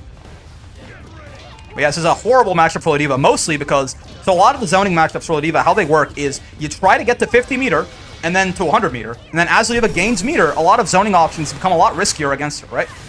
The problem is that just isn't the case with Fairy. Ultimate Clothesline can definitely punish some versions of Gigi if Fairy is careless with them, right? But overall, it's just scary, man. It's just like, even with meter, Ladiva has a really hard time getting in, right? So, oh god. So it's just like, there is no easy out for Ladiva in terms of getting in on Fairy in this matchup, but hold on. Nice conversion there, counter hit far L, does go into far M. AJR gets a little bit of damage going here. Okay, has the corner pressure now on Tyrant. God damn, crushes the aerial normal there. Oh, and blocks this, but this is the thing, though. This is the thing, right? It is a horrible matchup for Ladiva because she has a really hard time getting in. But when she gets in, things go really, really badly for Fairy really quickly. That's a really nice combo from AJR there. Fairy has less HP than the rest of the cast, so this is death. Quite easily, in fact. With Fairy having 15k HP, it could have gotten even a little bit, she could have a little bit more, and she would have still been dead, in fact. Ladiva SSBA does a ridiculous amount of damage, does all of its damage after it takes your breakpoints. So, especially against these sort of, the squishier girls in the 15k HP bracket, it is just a annihilation. Oh. Alright, but this is where things get bad, though. AJR had a pretty good time. They got in the one time, but, like, this doesn't work like this, man. Like this, like, what are you supposed to do? Gigi, again, is a devil sent straight from hell to kill every big body in the video game. Uh-oh. Oh, I like the 5H. Doesn't quite get the conversion off of it, though. Could have gotten converted into headbutts or even a normal there. Oh, nice. Spot dodge on the close H Wilson there. Gonna be nice damage coming out for AJR here. Gotta do 2 hits if you want to get that air grab there. Unfortunately, so misses that conversion. Gets pulled away from Gigi. Worse things have happened. This is still scary. You gotta get in on Fairy. If you get in, she's probably dead. What's the conversion? Oh, I love it. I think you're dead. It's so close. No, you're dead. God damn, AJR on that Ladiva. Again, when Ladiva's a weird character to make a matchup chart for, right? Because Fairy is by all intents and purposes like a 7-3 matchup, probably. It's one of like, I think probably one of the few like true 7-3s in the game, right? But, right? Ladiva just gets in and she just wins, right? Am I allowed to swap again? Yeah. I mean, again, I might put a rule in this for next week, but right now, there's no rules. There's no rules. So if you want to swap again, just do it. Next week, I might incorporate that rule, I suppose, but swap to Central Fiction. Yeah, they gentlemen to rock, paper, scissors. You know how it is. Pokemon trainer rules. That's right. That's right. Last one. I mean, you can swap as much as you want. I mean, look at Tyrant over there. He counterpicked your counterpick with his counterpick, so. Do as you see fit, fellas. But yeah, we'll be back after the character switching shenanigans conclude, I suppose. But yeah. And here we are. The decisions have ended up being 2B from AJR and Sigfreed from Tyrant. I now understand why most tournaments have the rule where you can only switch if you lose. It makes sense. Because in theory, if these players really wanted to be crazy with it, they could just keep switching over and over and over and over again and never sit down at the cabinets. There are better sports than that, right? But yeah, I think next week we'll probably introduce that rule. Oh well. For now, we ball again. Take your sensitive ass back to CVS2, Capcom versus SNK. Anyways, round start going pretty well for Tyrant's Remedy here. When the switching ends, it's Abel versus Abel. That's right. Oh, it's gonna be this is like so dead. Very smart picking Sieg. No weakness character. That's right. No weakness, all strength. Usually in tournaments, people don't play half the characters. That's also true. We introduced the rule for Tyrant specifically, but it happens. All right. Oh, 6-6L there. Not going to get a huge conversion off of it. I just went right through the bullets. Sieg's weakness is he's not cute. That's right. Oh, God. Raging Strike. Getting a nice little conversion here off the Rekka. Look at this Sigfreed damage, man. Why does he do this? Why can he do this? Who let bro cook? Oh, goddamn. 2B should have been dead there anyways with the SBA, but regardless, falling down there and gets murdered for his trouble. We are rocking a best of 5, so this is 2-1 now for Tyrant. We have potentially at least one more game to play here. Let's see. Will we see another character switch come out from AJR? It's possible. It's in theory. Again, I have not put any rules against it yet. So, oh no, okay, he's going back. He's going back. Yeah, it is in fact best of 5 now. Because winners finals. So they got one more game to play at the very least. Owie. So let's see. Oh wow, back. Which time's the Brave counter there? Not really that important, right, in terms of punish or anything, but it looked kind of cool. Oh, and it rolls through the command grab there. Big punish. Uh-oh. Should be a big punish. AJR, unfortunately, maybe dropping that combo accidentally there. Orcan. Oh, wow. That usually beats rolls. That the little quick. You can roll through that. Yeah, that's right. Roll beats every Sigfreed Rekka option except for what's it called? Except for the overhead swing. I mean, the little quick overhead that whiffs on crouchers. It's not an overhead, but it looks like he swings overhead, right? That for Ladiva's roll, it recovers fast enough to punish. I don't know if that's the case for the rest of the cast at the very least. And then also the parry will probably recover in time, but. The game told you grabs beat rolls. They do, but the rolls just like aren't in the way. Like the rolls make it so you're not in the way of the grab. If you roll late, you get hit. By the way, Tyrant putting himself on set point there with that SSBA. It's a high like the Diva's case. Yeah. Okay, let's see. AJR getting bullied into the corner here. Oh, does nothing after that's the other thing too. If you roll, Sigfreed can choose to do nothing out of the Rekka, right? And that'll obviously beat roll. But if Sigfreed does nothing out of the Rekka, it's punishable on reaction, right? You have to react to him doing nothing, which is a pretty rare option, unless the Sigfreed is really over-representing it, right? Okay, this is good. AJR getting some corner pressure here. Oh, baby. Oh, no punish, though. Unfortunate. Could have got maybe a Raging Strike conversion there. Oh, and rare footage of the patch actually doing something. Spot dodge the 6-6L does AJR, and that extra whiff recovery introduced after the patch does get him the counter hit there on Tyrant's attempt to match. Okay, hold on.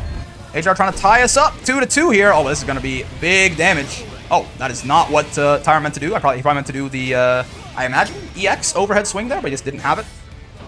All right, 6-6L. Ooh, some nice staggered plus frames into throw there. Good old Fighting Games 101. That was the meatiest overhead in the entire world. What in God's name? They don't like the last active frame. That was like plus +1 billion. And just, once again, that offense, that's a good sign of Tyrant running his offense very well. And he parlays that into a 3-1 win over AJR in that winners finals. Bit of a strange set. Has enlightened some things for me. I will probably introduce a character switching rule, but AJR is still in this. He heads down to losers finals now, and we will see who's going to meet him there after we run our loser semis. All right, here we are in our loser semis, and again, this is officially a best of 3 again. It's a little bit confusing. We temporarily do drop down to a we drop down to a best of 3 again here because it's loser semis, not losers finals. But we have look at this, Lucillus entering all swaggy like. We've got a Fairy Lucillus matchup once again. Let's see, it should be this is Raha versus wait a minute, Lucillus. Wait a minute. I thought am I tripping? I guess he plays both. Never mind. Oh, Wilson is scared. I thought this is Kiro, isn't it? Am I crazy? He plays Lucillus and Beelzebub, all villain roster. Yeah, it is. What do you know? Okay. I mean, we did find out basically that this matchup feels definitely quite favored for Lucillus, right? So if Kiro's got a Lucy, I can definitely see why he pulled it out here. All right. Iscariot there, plus on block. Ooh. Raging Strike. What the hell, man? AJR has infected he's infected the bracket, man. Everyone's just Raging Striking. It just works too well. What can you say? What can you say? Ooh, counter hit Wilson. As far as Fairy is concerned, this will be big damage. That's pretty big damage if your name's Fairy, right? And for mid-screen at the very least. Ow. Oh, it's going to be a nice little starter here with the Raging Strike and one Brave Point too. Yeah, big damage. One more touch will probably do it. Ow. Okay, no counter hit Wilson. Oh, and you see that. So that's an interesting thing, right? One of the reasons that Raging Strike is such a committal option is because Spot Dodge is a demon sent from hell to explicitly kill Raging Strike. If you look at the frames, Raging Strike is a 28 frame startup, and Spot Dodge has 29 invincibility frames. So even if you Spot Dodge the frame before somebody starts Raging Striking, you will still punish them for it, right? So Spot Dodge is like a tailor-made option to blow up. Like it's the game mechanics designed around killing Raging Strike, correct? So good stuff by Raha there to stop the madness and punish that Raging Strike, but more madness. Looking like Ailing Village and Elden Ring. More madness has infected the bracket now. As another Raging Strike comes out of Kiro.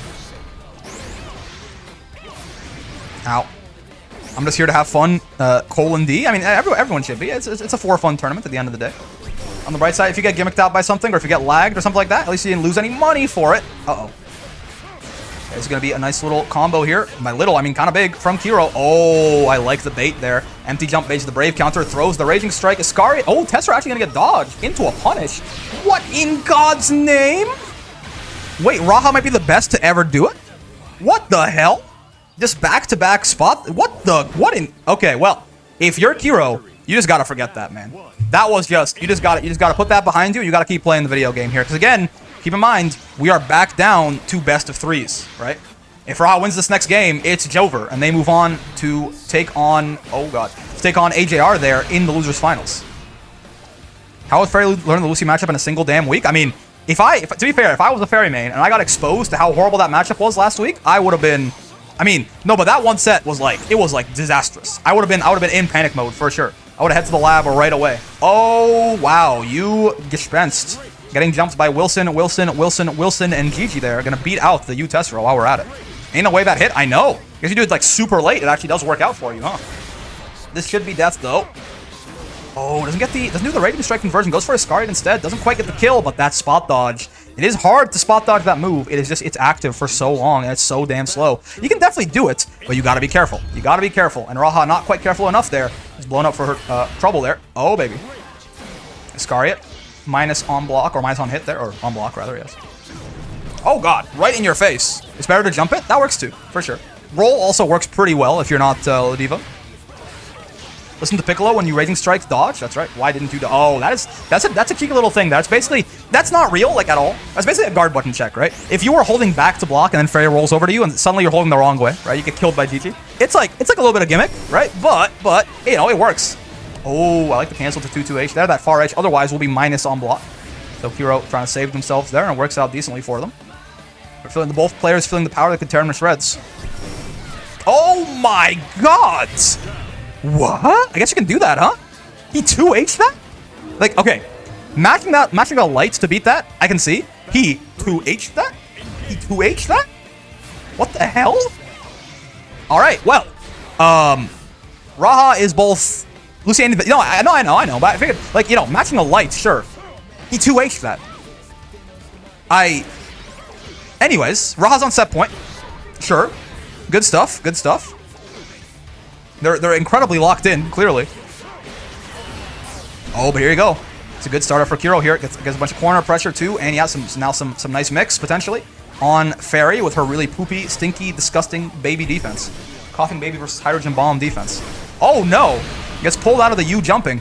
Oh, okay, no conversion. Hold on. Raha's still alive in here. Oh, the UDP's not gonna kill, but it's gonna be real bad now. Chip distance. I think you still have 1 HP. Am I crazy? There's a little bit of green in the health bar there, but doesn't matter if you just dash right into Lucille's cutting your head off sideways there with that blade. 1-1. 1-1. Bonked indeed. As Kiro ties us up there. Again, this is now officially, this is set points here for one, or not, I mean, if somebody takes a round, there'll be set points. One way or the other, at the end of this game, somebody is eliminated. Best of 3 do be like that, unfortunately. Ow, ow. Let's see. Interesting how that stance, the swords in the stance there interact with Fairy's whip. Seems to kind of like cancel each other out. I guess it's a projectile, right? It was the guy was the gespenst. Oh, baby. Here's that GG pressure. Oh, I like that. You don't want to land. That is actually a really solid option from Kiro there because landing into GG is like a nightmare, man. You just eat the 50-50. But Raha was definitely waiting for that. So that's the setup that they wanted, right? So they were a little bit, they weren't quite ready for him to do something offensive and bop them on the way down. And now, no brave points on Raha. Scary times. Jumps over the fireball at Lazy Ruin's, at Lazy Ruin's discretion there. Behest, I suppose. Looking, oh, I guess it's looking not so bad now for Raha. As they've done a lot of damage just from little death by 1,000 cuts at the other side of the screen there. But now, Kiro teleporting in, blowing them up, and putting themselves on set point here. Potentially go take on AJR in losers finals. It's going to be a good start though. Hold on. Some nice GG pressure. Once again, my son, go hold down the neutral. Once again, coming down with the aerial there to not to force Raha to block unless they wanted to commit to a 2H or something. Oh, it's a conversion, right? Yeah. If that medium sword does hit you, it will be a bit of a combo for Lucy there. He's full in the power that could turn him to shreds. That is minus, of course, so he jumps back to protect himself. I think he could have, if Raha had matched really quick there, probably could have punished that, but hard to say. With the pre-jump frames and everything, I'm pretty sure the 2M would have worked out. Wilson coming over the Dalsim Super, not a huge reward off of it, but puts Raha in a pretty good position now in this round. Oh my god, he does it again. It was not an accident. Like, okay, you can match from that ultimate Tessera for sure, but the 2Hing of it, it's just like, that's a wild timing. Like, sure, great job. Solid stuff to Raha there as they tie it up, and now, final round. Both players on set points here. One of these guys getting eliminated after this round, one way or the other. Let's see who it is. Oh, nice little conversion. Oh, doesn't get the Raging Chain, though. Doesn't have the meter for it. Okay. Speaking of Raging Chains, though, Raha does have the meter for it, and suddenly this round not looking so bad. Uh-oh. Missed the instant overhead there. Not quite in position was Kiro to be abused by GG there. 1 brave point on Raha means one.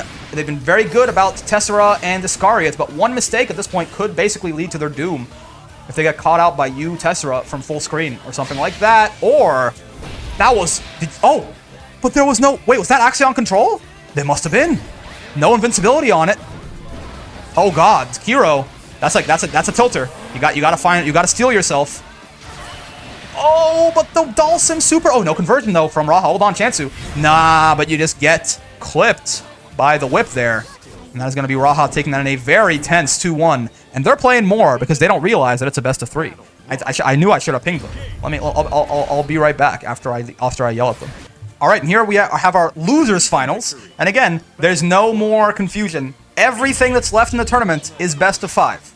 This is best of 5. Grand finals is best of 5. That's all we've got left. So we're moving at a nice swift pace here, and we'll have to see who between Raha and AJR can take this. Oh, that 5. Oh, actually got called out, got counter hit on 5H there that time. It's a very hard move to actually blow up there, but Raha manages it. Oh, we got a little bit of, oh, we can tell we got a little bit of sweater weather going on right now. I think Raha and AJR are both NA, I think. But also, I'm not entirely certain. So the connection should hopefully get a little bit better as time goes on here. Ow, it's a big conversion here from AJR on the corner, rather. Lots of damage, over half of Fairy's HP pool. The connection ain't me, I swear to God. Listen, Tyrant. The sun's set on the British Empire, and they've never made your routers quite the same way. DP's on the Fairy mix there, very smart, because otherwise, if you block Fairy media like that, if you block GG media like that, Fairy can set up some unreactable 50-50 mix. Ow. Ooh, punches the Raging Strike there. That probably was a brave counter attempt from Raha, my guess is. Right? It probably wanted to brave counter that light, but there wasn't quite enough block stun on it. Got Raging Strike instead, and now they get bopped for their trouble, and AJR takes that first round. Ooh, nice catch from the jump in there. Fairy has a little bit of trouble sometimes dealing with air approaches, right? Because her 2H is air blockable, and her like 5M, like you saw right there, isn't. Right? But it can be crushed by heavy jump-in normals, and sometimes it's just not a great hitbox for people in the air regardless. Ow, ow. Let's see. Oh, ultimate pair. Oh, god damn! He stomped her out of the air and took her all the way down with him. Definitely some lag on that Raging Strike, but Raha is still able to react to it with U Wilson there. Get themselves out of danger. Oh man, there is some serious stuttering going on the spectator side, which unfortunately probably means it's a little bit worse for the players than it is for us, but on the bright side, they got a whole best of 5 to adapt to this connection. So let's see. A bit laggy, yeah, definitely. It seems that way for sure. I don't know if you guys, if anybody's Etherneted up, but it is what it is, I suppose. A bit, okay. Maybe it's not as bad as it looks really bad on the spectator, but if it's not that bad for you guys, by all means, keep playing. Play on. Oh, okay, hold on. We'll be right back if you figure this out. All right, and we are back. There's just a quick little. They're thinking about it for a second, but looks like the connection is good enough to keep going. So we will, in fact, keep going. It seems like it's probably worse, seemingly from how they're talking about it. It feels like it's probably worse on the spectator side here than it is from the players, which is great. I'd rather I have a bit of a laggier view of things than they do. They're the ones who need to be reacting to stuff and whatnot. I can just sit here and yap. Anyways, brave counter there, getting Raha some breathing room, but unfortunately right back into the corner. Uh-oh. No brave points now. Are they gonna Raging Strike again? I mean, Rajar has been loving it so far. Let's see. Oh, nice interrupt on the stomp there. That stomp is +1 if you just let it go through. So I like the match there from Raha to not just let AJR continually steal turns with these plus frames. Gets his toes clipped. I mean, no brave points. It's still a really scary situation. Wow, this is some pretty good damage too, and Fairy has low HP. He's not gonna get one touched if he gets conversion on her, but I mean, with the right one, I mean, like maybe. Yeah, I mean, even this is gonna be. Oh, missed the conversion. Even this is gonna be like really, really big pain. But I mean, now anything will kill. Yeah, now any conversion is gonna kill with this lack of. I mean, look at this, just chunks in these giant red globs of HP falling off of Raha, but he's alive. And you, Wilson, coming in with a save. Hold on. Oh, but the parry is gonna step. Look at that boot right in Fairy's face right there, as he stomps her directly into the ground. No mercy from AJR or from Belial. And he takes it up, takes that first round there to put himself up in the second game. Got a 5U just for you. That's very true. Give Daddy some sugar. It's the name of that move.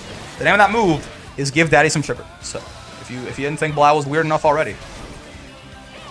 Oh, nice. Gets caught by Wilson and Wilson and Wilson there. Oh, jump in. No conversion off it. Back throw.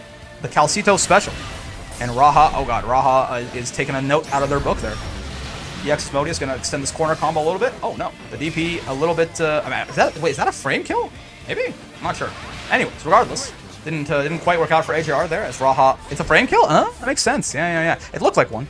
Auto meaty. Okay. But yeah, didn't work out regardless as Raha finds her way out of the corner there and hits AJR pretty nasty like for hits trouble. Oh, Granblue's Fancy versus Rising, but once again, Raha learning from their fallen fairy companion in Calcito there and hitting up the back throw to try and tie it up. Auto meaty, I think it's an auto safe jab, but I'm not sure. Interesting. Okay. Makes sense.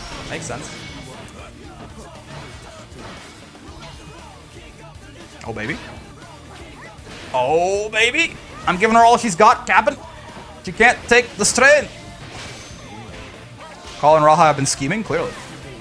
Oh, GG gonna bop you for your trouble, though. You, Wilson. Or even Light Wilson, even. Yeah, Tyrant he's doing something to the routers, man. He's not in this match, but somehow his connection is his fault. I don't know what's going on.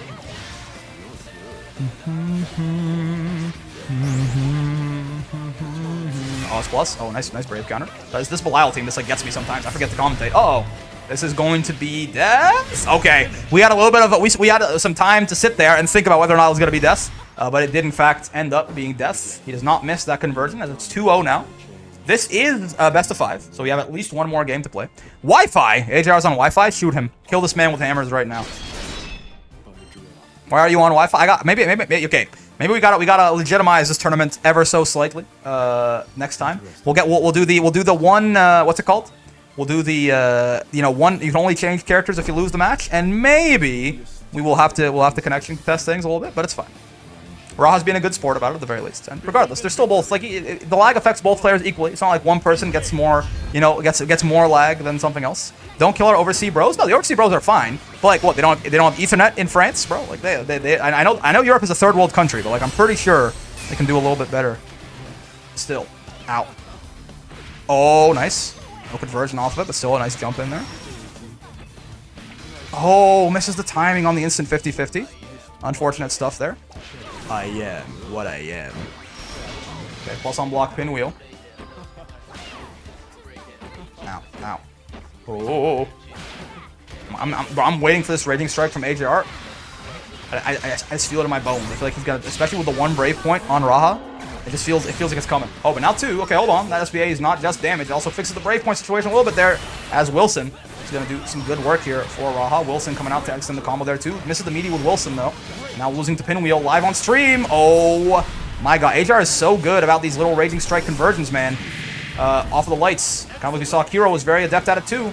Backdash into 5H, into, oh god, into no Brave counter, into you, Wilson, into set point here for AJR. As that kind of bit of a scramble going on there, and in some sweater weather while we're here. But AJR gets the better of it and finds himself now on set point. Let's see how Raha can do. Otherwise, this will be an AJR Tyrant run back in grand finals here. Okay.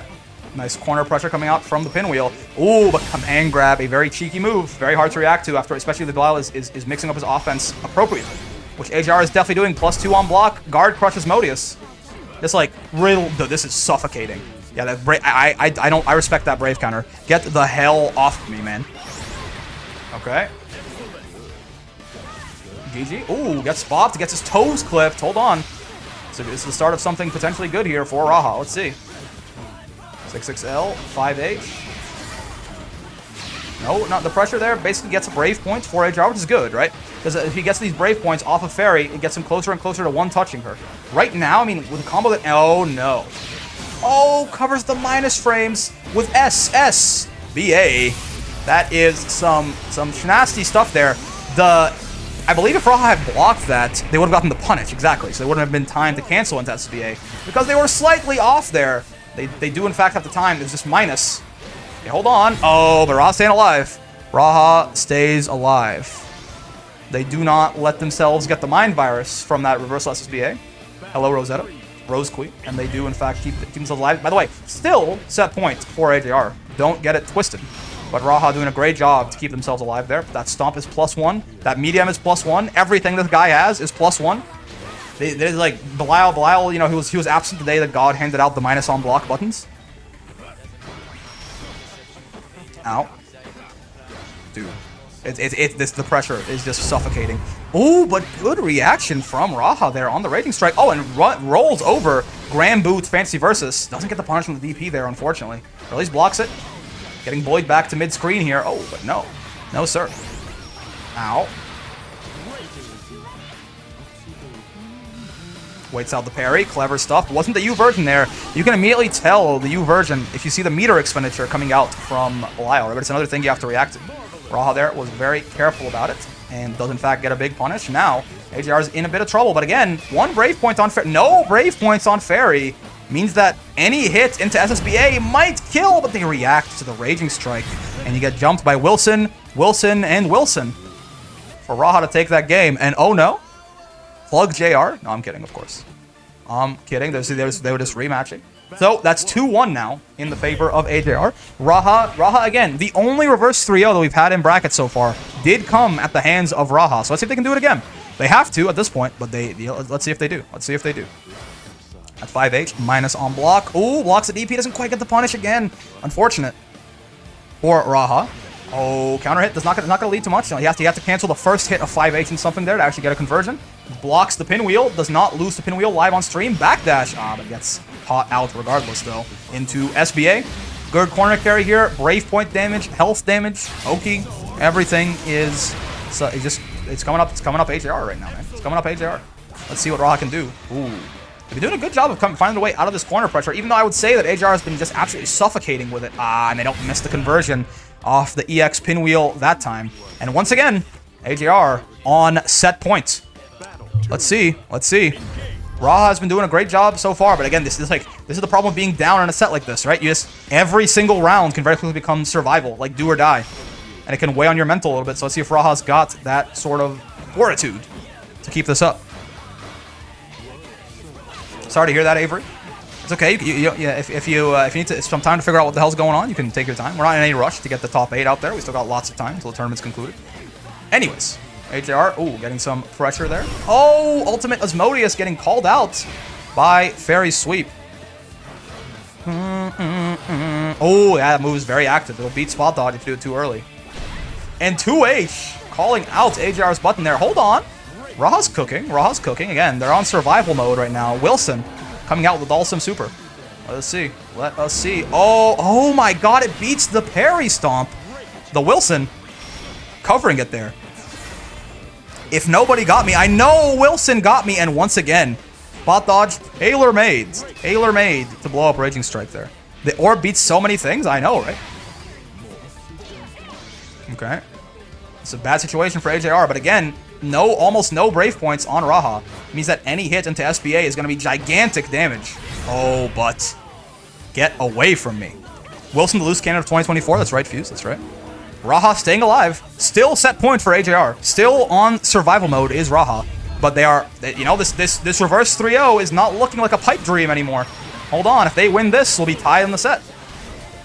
AJR's got to try and stop this momentum that Raha is building up. The SBA is just to let me control neutral really quick. Yeah, that's true, that's true.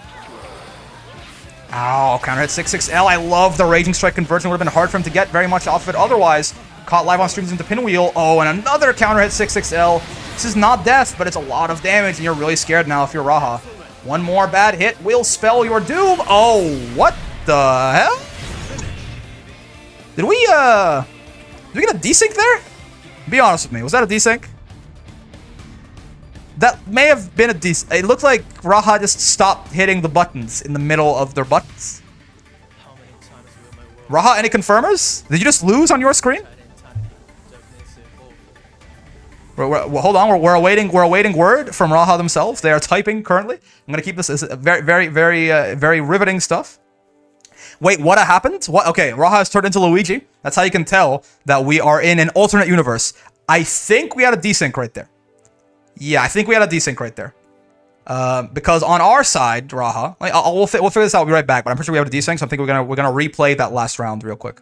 All right, so as we expected, we did have a desync. So what's going to happen now is these players, so basically we were 1-1 there, and in that last round, we had the desync. Raha, yeah, HR just let Raha kill you real quick, and then you kill them next round, possibly. Because what's going to happen now, basically, is, or at least that's, oh god, they can't hear me anymore. They can't hear me. They didn't know. Not like this. Okay, well, what we were supposed to do, what we agreed on before they got back in the match, is that they would each give each other a round, and we would replay the last round, right? But it seems like they've forgotten about that when they got into the heat of the moment. So I guess, I mean, it was 1-1 anyway. It's not like anybody had the advantage in rounds. So I guess we're just gonna play the game out. Okay. So it's 2-1 for Raha, 2-1 for AJR right now, right? So we'll have to see how it goes. We'll have to see how it goes here. Good old scuffed wall brawl. Listen, man. It's because maybe I could start connection testing people. HR is on Wi-Fi, like some sort of freak, like some sort of weirdo. We have goldfish for players. I mean, I was like, hey guys, okay, so this is gonna happen. You're each gonna give each other a round, and then you're going to go from there. And I was like, good, does that sound good? And they were like, yes. And then I explicitly said, like, AJR, Raha, does that sound good? And they both said yes. And they immediately forgot as soon as they got in the game. So that's not my fault, bro, at this point. Regardless, Raha is gonna take that round back. So it's not 2-2. It's still 2-1 in your favor, AJR. It's 2-1 in your favor. But you were supposed to give each other a round each. Oh god, they can't hear me. All right, hold on. We'll be back. Okay, wait. We got it. We figured it out. Here's what happened. I thought they were both going to give each other a round and then play out the final round. What they did was they just decided that they pretended that round was for the game, basically. So now that Raha won that round, it is 2-2 to each player. This game, one way or the other, unless we have another desync, is going to be the last game of our losers finals. And the winner of this game will go on to to fight Tyrant in loser side of Grants. There'll be so many cuts in this part of the video. That's right. I paused the recording a whole bunch of times, and it's still scuffed. All right, so let's see. Let's see. Is this my sign? Is this God himself, Allah himself, forcing me to bring in the connection tests for the next wall brawl? What do you guys think? Any voters? Should I force you to be on Ethernet? I don't know. Maybe not. It's kind of funny, isn't it? I feel like it's kind of funny. I feel like it's kind of funny. I kind of like it. Anyways, AJR, big damage. Yeah, exactly. We're just doing this for fun. I feel like all this like scuffed nonsense is a pretty good time. Oh, baby. Oh, nice spot dodge. Double spot dodge even on the DP there from Raha. And now Wilson coming out with the Dulcim Orb. Big damage. Big, oh, well, you know, big damage. For Fairy, right? I mean, you know, as far as Fairy's concerned, that's a pretty good mid-screen damage there. Here's some even more pretty good mid-screen damage. And now AJR is looking a little worse for wear. Dying by about 7 cuts there as Raha puts themselves on set point in losers finals. It sounds like a Guilty Gear theme, man. I think that's why I like this song so much. It reminds me of the Guilty Gear OST, like Geo's theme or something. It's like a little bit less. Oh god, a little bit less Red Hot Chili Peppers. Me too, friends. Okay, poked out. Oh god, get poked out, nerd. The pinwheel. I'm watching a PowerPoint presentation of Granblue Fantasy vs Rising right now, and the content of the presentation is very interesting. Don't get it twisted. Uh oh, you Wilson is gonna get blocked. Oh, Alone Infection. Alone Infection sucks. Don't even start with me. We just stop putting brick on lyrical themes. That's right. The flip book frame rate. Absolutely. We got the Diary of a Wimpy Kid looking ass losers finals. Okay, hold on. One conversion out of AJR here could probably kill if he goes into oh, it's Skybound Dart, depending on what he can get the starter with. You Fairy's GG's a very scary thing, and oh my god, the Raging Strike. The Raging Strike face-off, but AJR does win it there.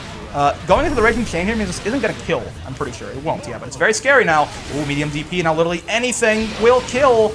This DP is gonna, yeah, her Skybound Dart sucks.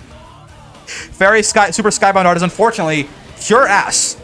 So it just wasn't even close to punishing that DP. And now both players on set point. Final round of this rather scuffed losers finals here, one way or the other. Let's see who gets eliminated and who goes to fight Tyrant on loser side of grand finals.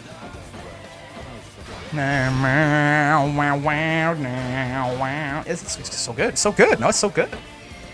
Okay. Text to throw. Nice stuff. Nice stuff. You have bias because you main Fausts? That's wild. Never let a Faust main into your home. Oh, Indiana Jones clean over the pinwheel.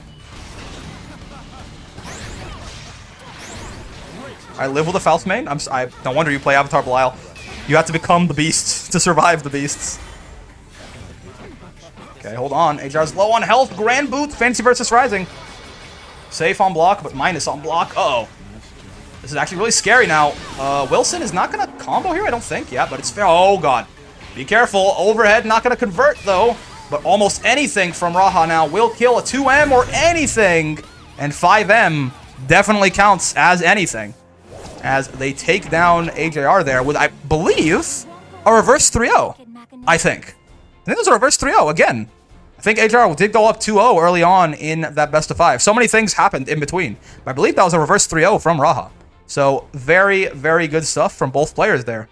It's going to be Raha moving on to Grands, and AJR unfortunately eliminated.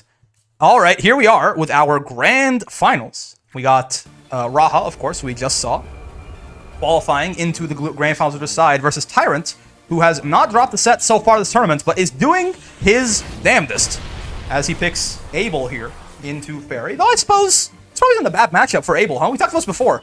It's like Abel's biggest problem is that everybody kills him with a single hit. Fairy doesn't do that much damage, man. Fairy does not do that much damage, and he has some pretty good options to sort of skip through all her zoning, right? Got some pretty good ways to bypass her zoning. So as much as I want to hate on Abel, and I mean he is horrible. I feel like actually this is probably not so bad. Tyrant has been playing a lot of Abel recently too, right? Yeah, definitely he's been Abel posting in the chat very often. I think he's finally found the character that like really clicks with him. It seems like. So we'll see. Raha has gotta figure something out though, because Tyrant has a ridiculous advantage coming into the set. If you are unfamiliar with how double elimination tournaments work, basically Tyrant has not Tyrant has not dropped the sets the entire tournament. So, if Raha wants to win the tournament, they have to double eliminate Tyrant, aka they have to win this set and then one more set. So they have to win, at the very least, Raha has 6 games ahead of them here if they want to take the tournament, whereas Tyrant only needs to win 1. Raha is already in the loser side of the bracket. See, look at Aim Troll, and ironically, again, the more I think about it, this is probably like, if Abel has a good matchup, this has got to be like one of them, right? He's pretty fast, he's got some pretty good options to bypass his zoning, right? Again, Fairy does not do that much damage, so Abel almost has like a regular character HP in this matchup, right? He has very oppressive offense, and Fairy's defense is quite ass. Again, if there's a winning matchup for Abel in the video game, I think this has to be one of them, right? And you know what? Tyrant's playing it very well so far. As this SBA is going to be big damage here. Raha is in a very, very scary situation. Once again, the flight into the command grab into a combo. Abel can convert a lot off of a lot. I don't think this is death, though. What? If he had the Raging Chain, it could have been, yeah. Oh, man. Yeah, nice stuff. Again, this Abel pick, I mean, listen, I'll take every opportunity I can to downplay Abel as hard as I can and just preach the fact that he's bottom 1 because I love him and I think he needs buffs. But it's probably pretty good for him, actually. And Tyrant's playing pretty well, too. So I think the Abel here actually could work out pretty well. Yes, and Tyrant has finally found the father in EU Faith, one of our 2 resident master Abels. I guess he's got like two gay dads. Faith, do you identify as male? I'm pretty sure Hostile does. So you are okay, yes. So yeah, you and Hostile are Tyrant's 2 gay dads. As the 2 resident master Abels in the server here. Oh baby, get Brave countered. Wait, where did XP go, man? Wait a minute. I was like, huh? When did Tyrant get down to no health? Okay, never mind. Abel's ass. I take it back. I hate this character. I was like, oh, he's doing so well. He's got so much corner pressure. When did he get down to 1 hit distance? What's going on, man? Anyways, good stuff by Raha there to take that round back. I was too busy talking about Tyrant's 2 gay dads that I forgot to look at the screen and track what was happening on the map. Ooh, double Jin. You could have gotten so much sauce off that counter hit laser. We'll teach him. You're his dad, aren't you? He learned it. He got to learn by watching you, man. Oh, nice spot dodge. But yeah, spot dodging aerials is pretty risky in general. Hey, there's this other gay dad. Hello, Hasa. Spot dodging aerials is pretty risky in general because they recover as soon as they hit the ground, right? So you're normally not going to be like plus a billion if you spot dodge an aerial or anything like that. Oh, this is some pretty serious plus frames coming out from Tyrant here. Oh, baby. You knew it had to happen at some point. He dropped the base on him. The brown notes coming out from Tyrant there makes Raha shit their pants and takes that second round to put himself up now. 1 game and tied 1-1 in rounds here in the second game. The robbery button? Absolutely. Okay. Ooh. I like the patience from Raha, but they got to find an opening at some point here. Yeah, once Avatar gets to the corner, he has some pretty scary offense if he doesn't mind eating some of his own HP for it. And again, Fairy's defense is simply just not built like that to deal with Avatar. Though, Raha's defense very well may be. As they... Oh, yeah, they're fighting their way out. Now it's Tyrant who's closer to the corner here. Oh, and I love the reaction. You Wilson there immediately to blow up the flight. I would have beaten Eureka as well. And Raha tying it up 1-1. Ah, yes. There's the pressure that Abel's known for, and with this pressure, you can rule the sky, and the opponent breathe in their down direction, making Abel bend. Yes, exactly. Sometimes Abel, he's like winning the round for like 90% of the round, but it turns out that his own winning means that he's losing, unfortunately. Wow's voice actor really does a great job, huh? It's a really great job. Where's the pocket Belial? It's the pocket Abel, man. Oh. Wilson is scared. JP Belial is the best voice in the game. Perhaps. They got Dio to voice his ass, probably. It fits. English is also pretty good. I'd say like the voice actors in general. The ghost name is Nicola. No, they're all Wilson, lazy. Every side character in the game that isn't GG is called Wilson. Death, Wilson. All 3 of Fairy's ghosts who are not GG, Wilson. Uh-oh. This is big damage. This is actually death, no? Into, yeah, you projectile, into some more nonsense, into you... This is death. Oh my god. Yeah, I mean, that's the thing, right? I mean, you can see how much health of his own Tyrant had to spend on that, but it doesn't matter. It doesn't matter when he can just kill you for it, right? That was death by a mile? I suppose so. Yeah, Avatar, if he has the meter to dump, he has some of the most damaging corner conversions in the whole game, to be sure. To be sure. That is one thing he's got going for him, no doubt about it. As he feels the power that can tear him to shreds. Oh, he says rip. Rip. Second highest as far as I'm aware. Yeah, probably number one being what, like Sigfreed? Like with a, because he just does everything better than everybody else. Yeah, see, exactly. The dads are proud of their new son, that's right. Hostile and EU Faith in here are both, oh, they're both cheering on Tyrant. But Raha is actually not doing pretty good in this match right now. Okay. Oh, the Devil Jin is going to beat out the U Wilson there. That is not quite the correct option to beat that, unless you think he was going to teleport right to you immediately. Excuse me. There we go. Tyrant. Oh my god, I was going to say Tyrant getting the throw pressure in the corner. This is scary for Raha, but no. Just U Wilson to the face.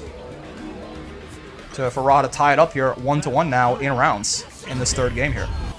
Is there just content buttons? What's the content button for Belial? Any knowers? 66H? SSBA. Oh, of course. Oh my god, what the hell? Got grabbed clean out of the 66H there by Wilson.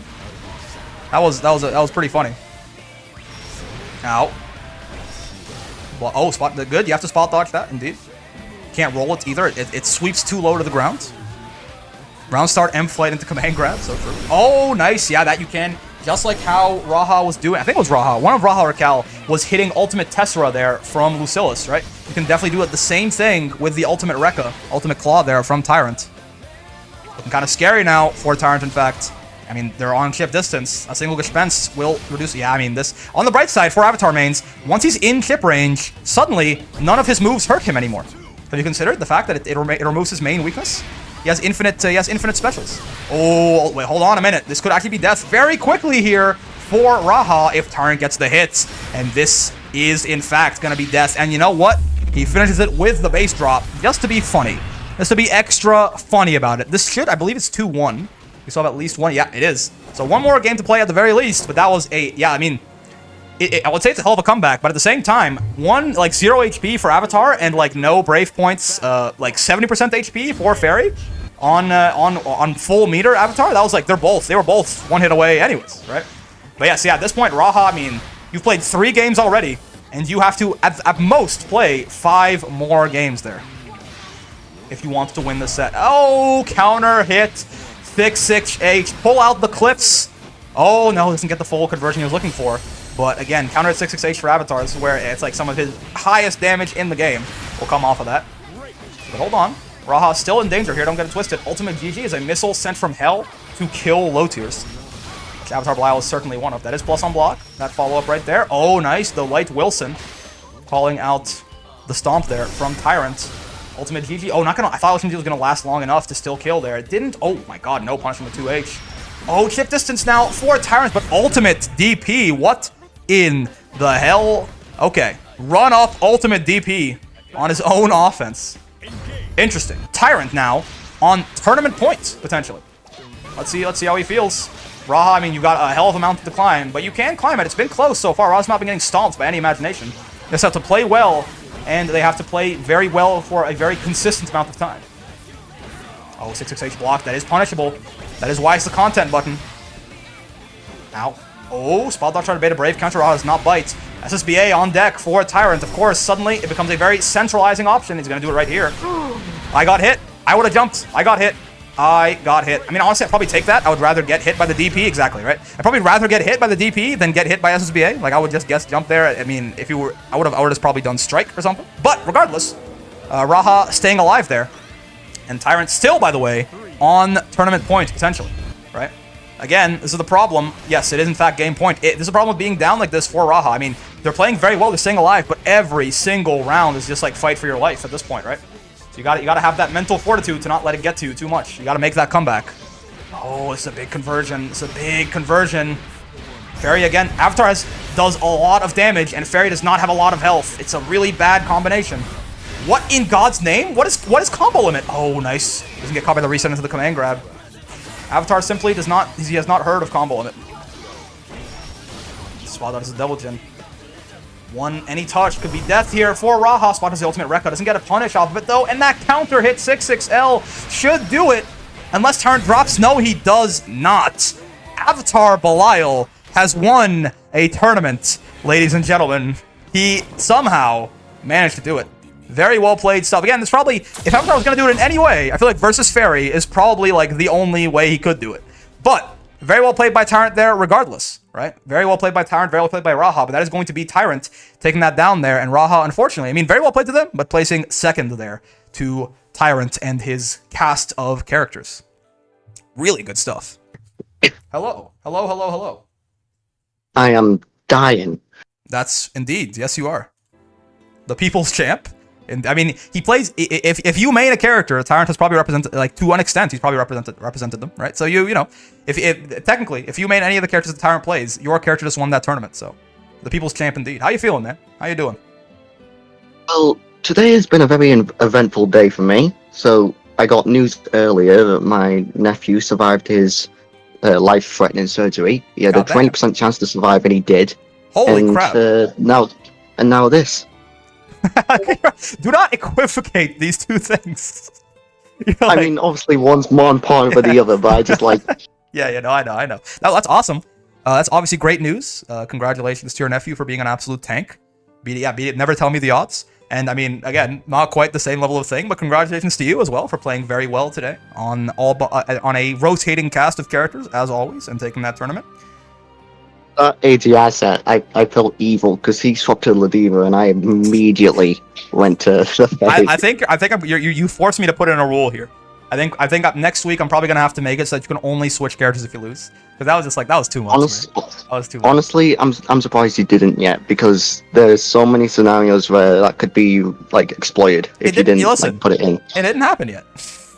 This is the first time that it's happened. So I figured.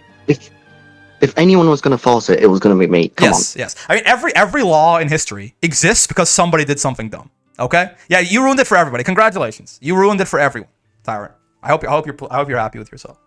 But yes, of course, congratulations. Well played on that. I mean, Avatar winning a tournament. Though again, I'm not that you played very well, but I think again, if Avatar can beat anybody, it's probably Fairy. I feel like there's no rule against plugging. I'll just ban you from the server. There's no rule for it, but you can just get on out of here. But yeah, how do you feel about using Avatar Belial? I feel like you're denying the fact that Avatar is your main, but I feel like he's kind of your main now. No, I feel like you've been playing him more than basically anybody else recently. Thoughts? I guess yeah, he is my highest level character now by like a significant margin. There you go. He's settled down. He actually found the woman that will make him settle down. Characters. Fair enough. I don't think I'm gonna have a definitive main until we get rather Vidil or Frio. Once either of those two are added, they're gonna be my like definitive main. Okay. Well, all that being said, congratulations. Two things we can get out of the way. Actually, one thing we can get out of the way real quick. Actually, let's do the Thug Finals first. Let's get what do you want your role card to be? But you already told me once. Well, let's just run the Thug Finals there, and we can go from there. I want you to. Oh, I was gonna ask if I could get you to play Veselaga this time. Sure, fine. Just because you know what? Fine. I'll just get my ass beat. Because there's a matchup for Veselaga I absolutely hate, so I want to see how you handle it because I suck at it. I hope you're not playing to learn anything from my Vasaraga, because you will be sorely disappointed. Your Voss is higher ranked than mine. I am. Okay. Abel? Really? Yeah, for some reason I really struggle with this matchup as Vasaraga, because I just get zoned. I suppose. Well, again, your Vasaraga is probably better than mine. So if you struggle with this, I don't know exactly how we're gonna do here. We'll have to see. Fuselet, we got Fuselet in the chat. Any thoughts on the Abel matchup, Fuselet? Yeah, just get in. Yeah, he's okay. There you go. There's the thoughts. One of the best Vasaragas in the country, people. Just get in, he says. Literally, it just comes down to Abel zoning, and it's just like, what do you actually do here? This, right? Like, no, don't I do that? Like, I guess getting Soul Forge up could be difficult as Voss for sure. I can see that. Oh god. Aha. Give me your toes. Oh, I want to be Fuselet so bad. I want to hit 2M and be Fuselet, man, but I'm not Fuselet. I'm simply not him. I'm not that guy. Problem 2 is my Vasaraga ain't got no combos. So even though you have low HP as Abel, I don't have it. I don't have the horses to make you. Oh god. To make you punish you for your mistakes, rather. Okay, fair. That's fair. Also, my bad. I was unfamiliar with your game. Ow, ow. I'm like alive. Yeah. Oh, I'm dead. God damn. Wait, I'm dead. I'm alive. I'm dead, dude. What the hell? Combo limit. God, bro, able to, yeah, you got some sauce for sure. Every now and then. I love seeing the sauce. Your father's proud of you in there. Oh no! Not like this. I had to do it. Round start 668. Yeah, both the avatar masters in the chat immediately just go the content button. Okay. Oh wow, that 2M has more recovery on it than I thought. God damn. Get away from me, man. Okay, fair. Oh, I mashed on your plus frames because I'm bad at the video game. Not like this. That could rip me to shred. Oh, no combo? No combo, Potter? Oh, no. Oh. Tried the Brave counter. And I got baited. I got killed for it. Oh, that's 2 separate hits, right? I was like, I'm still not at ship yet, so I should be fine. But no, I couldn't block the second one. So true. I wonder if at point blank, I think you have enough time to anti-air grab me. Probably? At the very least, I could have rolled, for sure. Yeah, probably. But I thought I You could could have have also done SSBA. True. Thug final speedrun? Listen, if somebody gets me to play the Vasaraga, it's... Oh, no. Soulforge, why would you do this to me? If somebody gets me to play the Vasaraga, it gets worse every day, because I don't practice it ever. It hit its peak a while ago, and the peak was also still, like, barely even S rank, okay? So you gotta remember what we're working with here. Get away from me. He's just DPing, Your Honor. Oh, goddamn, the U tackle's not a reversal, man. Why would I do this to myself? This is horrible, man. I hate this. I hate it here. I hate it here. I double hate it here. Oh, God. Is that minus? I don't even know. Oh, I'm not jumping. I am not jumping. I thought I was already dead. I thought I was already... You see the peak is A1? Yeah, I literally just wanted to do SSBA. The peak was S5, okay? It just kept going. It kept getting worse from there. I think at some point the peak was S4, but yeah, it's not at the peak right now. It's far past its prime, and its prime wasn't even that good. Bonk, bonk, bonk. Nice. Do a thing. Anything, doers? Give me your legs. Because. Oh my God, he's just 6-6-Hing, man. Clearly I need to be a little bit more careful about this than I have been. Oh, I messed up the combo. I'm glad to hear it. Oh no. If only I had convergence, man. I don't. It's the problem. No spot dodge and spotter? What? That's part. Oh, you have a pretty big far L. I see. That's bad. I'm dead. Oh yeah, especially with the wall bounce. I'm out of here. Yeah, I should be dead. Oh, wait, this isn't gonna work, is it? No, it's not. No, I dropped it. That normally works. Okay, I guess you did a little too slow. Yeah, I did it a little bit too late. I'll take it. I'll take any free rounds I can get. I desperately need it on this Vasaraga, I tells you what. Oh god. Didn't even get to block that. Didn't even get my punish. Nice. Oh. No 6-6-H for you. Hup. Oh, what? His normals are so big, even a Raging Strike can't keep up. Ooh. Oh, no. Not like this. Hubba-da. Oh, nice. Multi-hit. DP. That's fair. Oh, I don't have conversions, man. I don't have those. I simply do not have those. No. What the? You tried to SSBA, don't even lie to me. Yeah, I did. Bonk. I won't deny it, because it's the truth. Bonk. Alright, hold on. The Vasaraga's cooked. I genuinely thought I could get you with SSBA there. Bro, I play a grappler. You, like, don't even start with me, dog. Now that I think about it, this does actually segue perfectly into my idea, considering the 2 characters here. Uh-oh. What does that mean? You do get to play Ladiva in it, trust. So it's not going to be horrid. It sounds like, I mean, if it involves either of these characters, it's already too late for it to not be horrid, I think. Get away from me. Oh, there's not enough range on that. Okay, my bad. Thought it would still, I guess it doesn't reach quite to Brave counter distance. That's my bad. I'm like, fine. It's like, it's just a little bit of, what's a little bit of damage between friends? Oh, fair enough. Forgot. Resets, etc. Ow, ow. Now I'm dead. Now I'm not fine anymore. I'm guessing Remedy's video ideas land every command grab in the game. Oh yeah, he has mentioned that before. It could be possible. That would explain. Yeah, that's the idea. That's the. That is the exact idea. Well, horrible, horrid. Aw, how's... Have to play Sigfreed. Oh baby, I hate it here. Yeah. I can't kill you here. Oh yeah, I don't even have. Goddamn, I don't even have brave points. I wanted to do a Raging Strike conversion, but I'm bad at the video game. Hup, hup. Oh, sure. I'm scared, Mom. Take me home. Oh, my 6-6-H, my favorite button in the entire world. Good luck on Percy. All I have to do is land the command grab. I don't have to win with the character. I just have to land the command. Yeah, you don't have to win. You just need to land it. Yeah, that's not so bad, is it? Oh, why did I break that? That's punishable, for God's sake. Like that. I don't have conversions. Just gonna have to live with that one. Bonk. Soul Fork. Oh, no way, dog. You're not gonna do this over and over, right? Okay. I was like, for a second, I thought you were just gonna do it again. Ah, I'm punished. Like this. Supposed to be -5. Oh, you didn't actually try to bait the SSBA? Nope. I have no respect. There you go. Just jump back and jumping H. It's so easy, guys. That's how you beat Avatar Belial. He simply cannot do anything.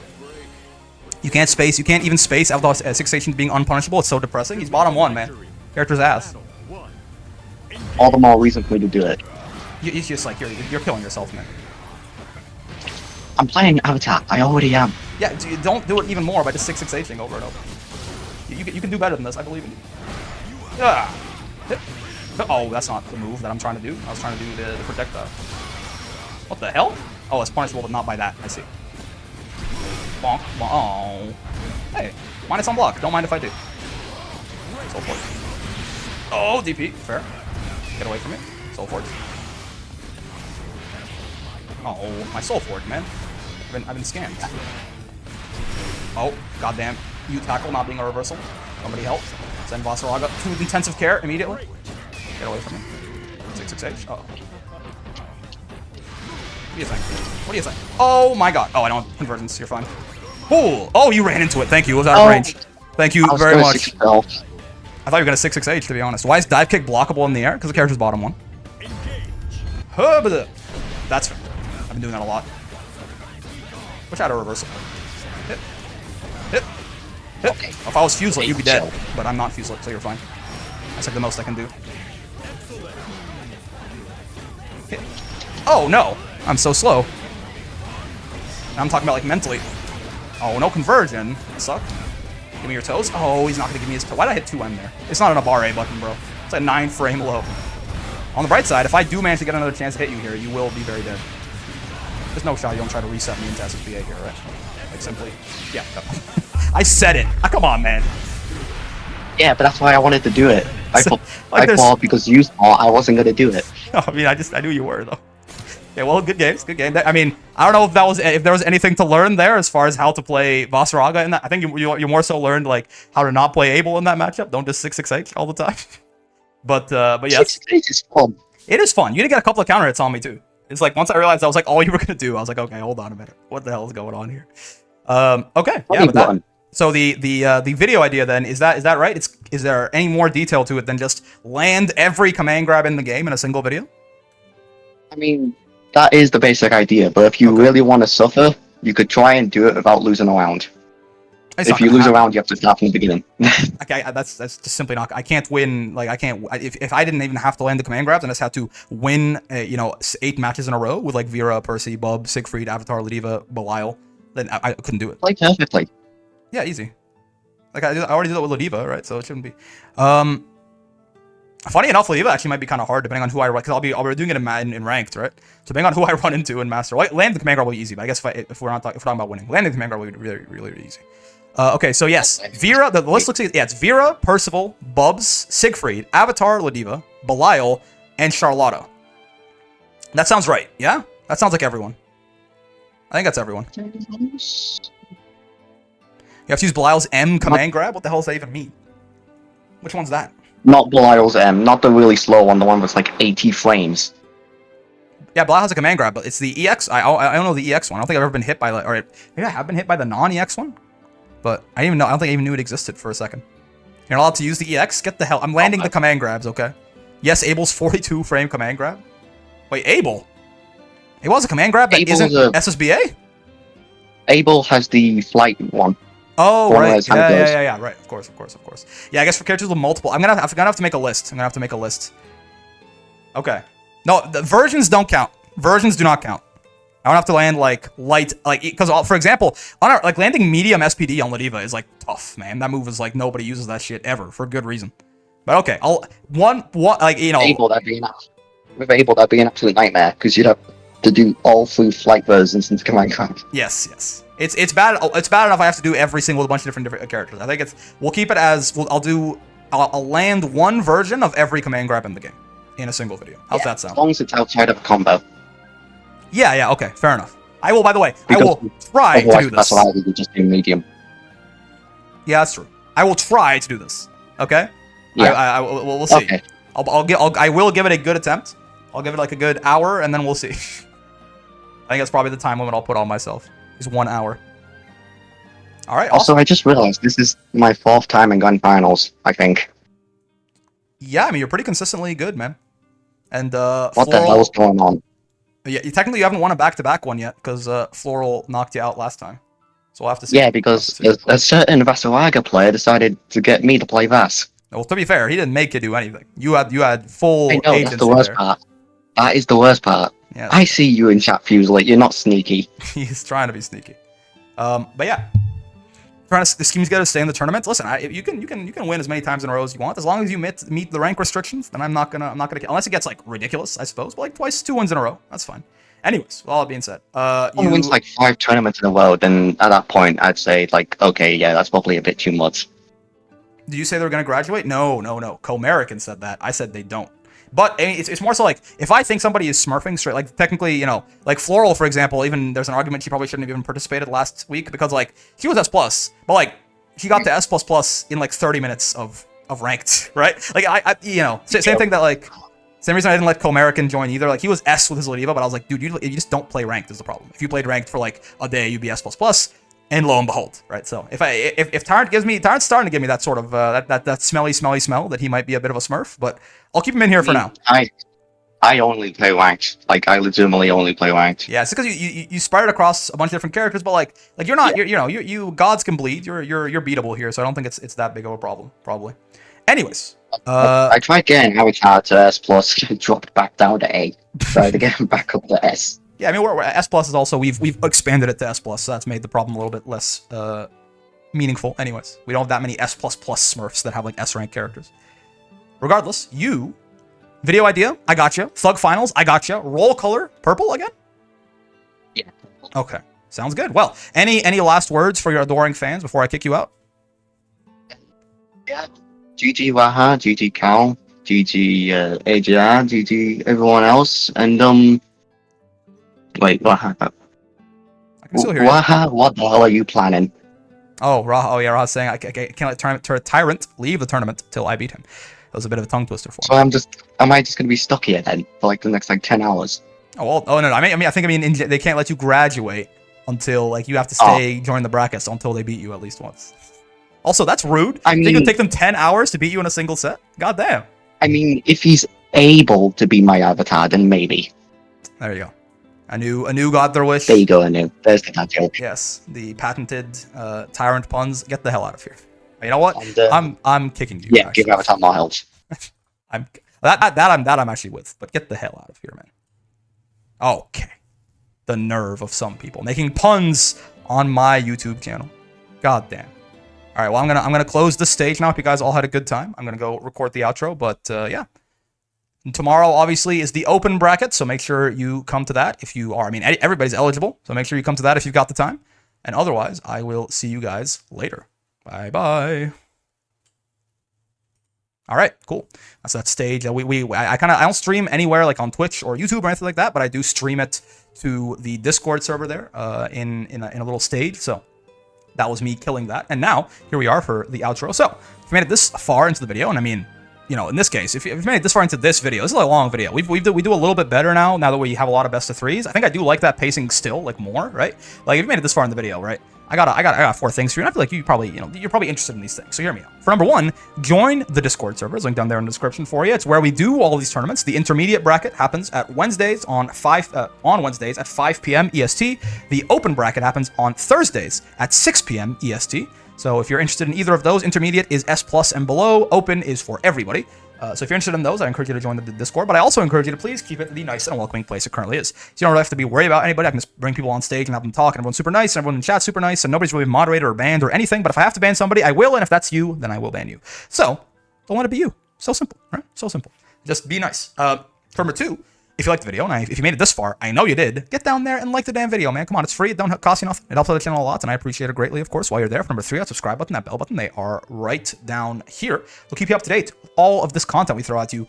We have 3 videos that come out every single day, and on days like this, where it's a tournament, it's like 5 hours of content a day. So once you have all that free time for me every day, then I encourage you to hit those 2 buttons, get notified when something new is uploaded, and maybe go back and watch it if it's either particularly interesting to you or if you just have a lot of free time that day. And of course, for number 4, more important than whatever buttons you smash or whatever YouTube-friendly interactions hit me with, I appreciate those, but hope you had a great time hanging out today. As always, I know I should. It's always fun to commentate these games, and you know, my Vasaraga kind of cooking, if I do say so myself. Of course, Tyrant was memeing a little bit there, right, for sure. But yeah, this, I mean, I feel like at a certain point, I'm definitely going to go back to doing these side stories on characters. I think Elden Ring is probably the last game that I'm sort of interested in dabbling in. We do play Elden Ring at 7 p.m., by the way, for you know, the small subset of the audience who's interested. I know most of you are here for fighting games, but there's a small subset of you that watch the Elden Ring stuff. So.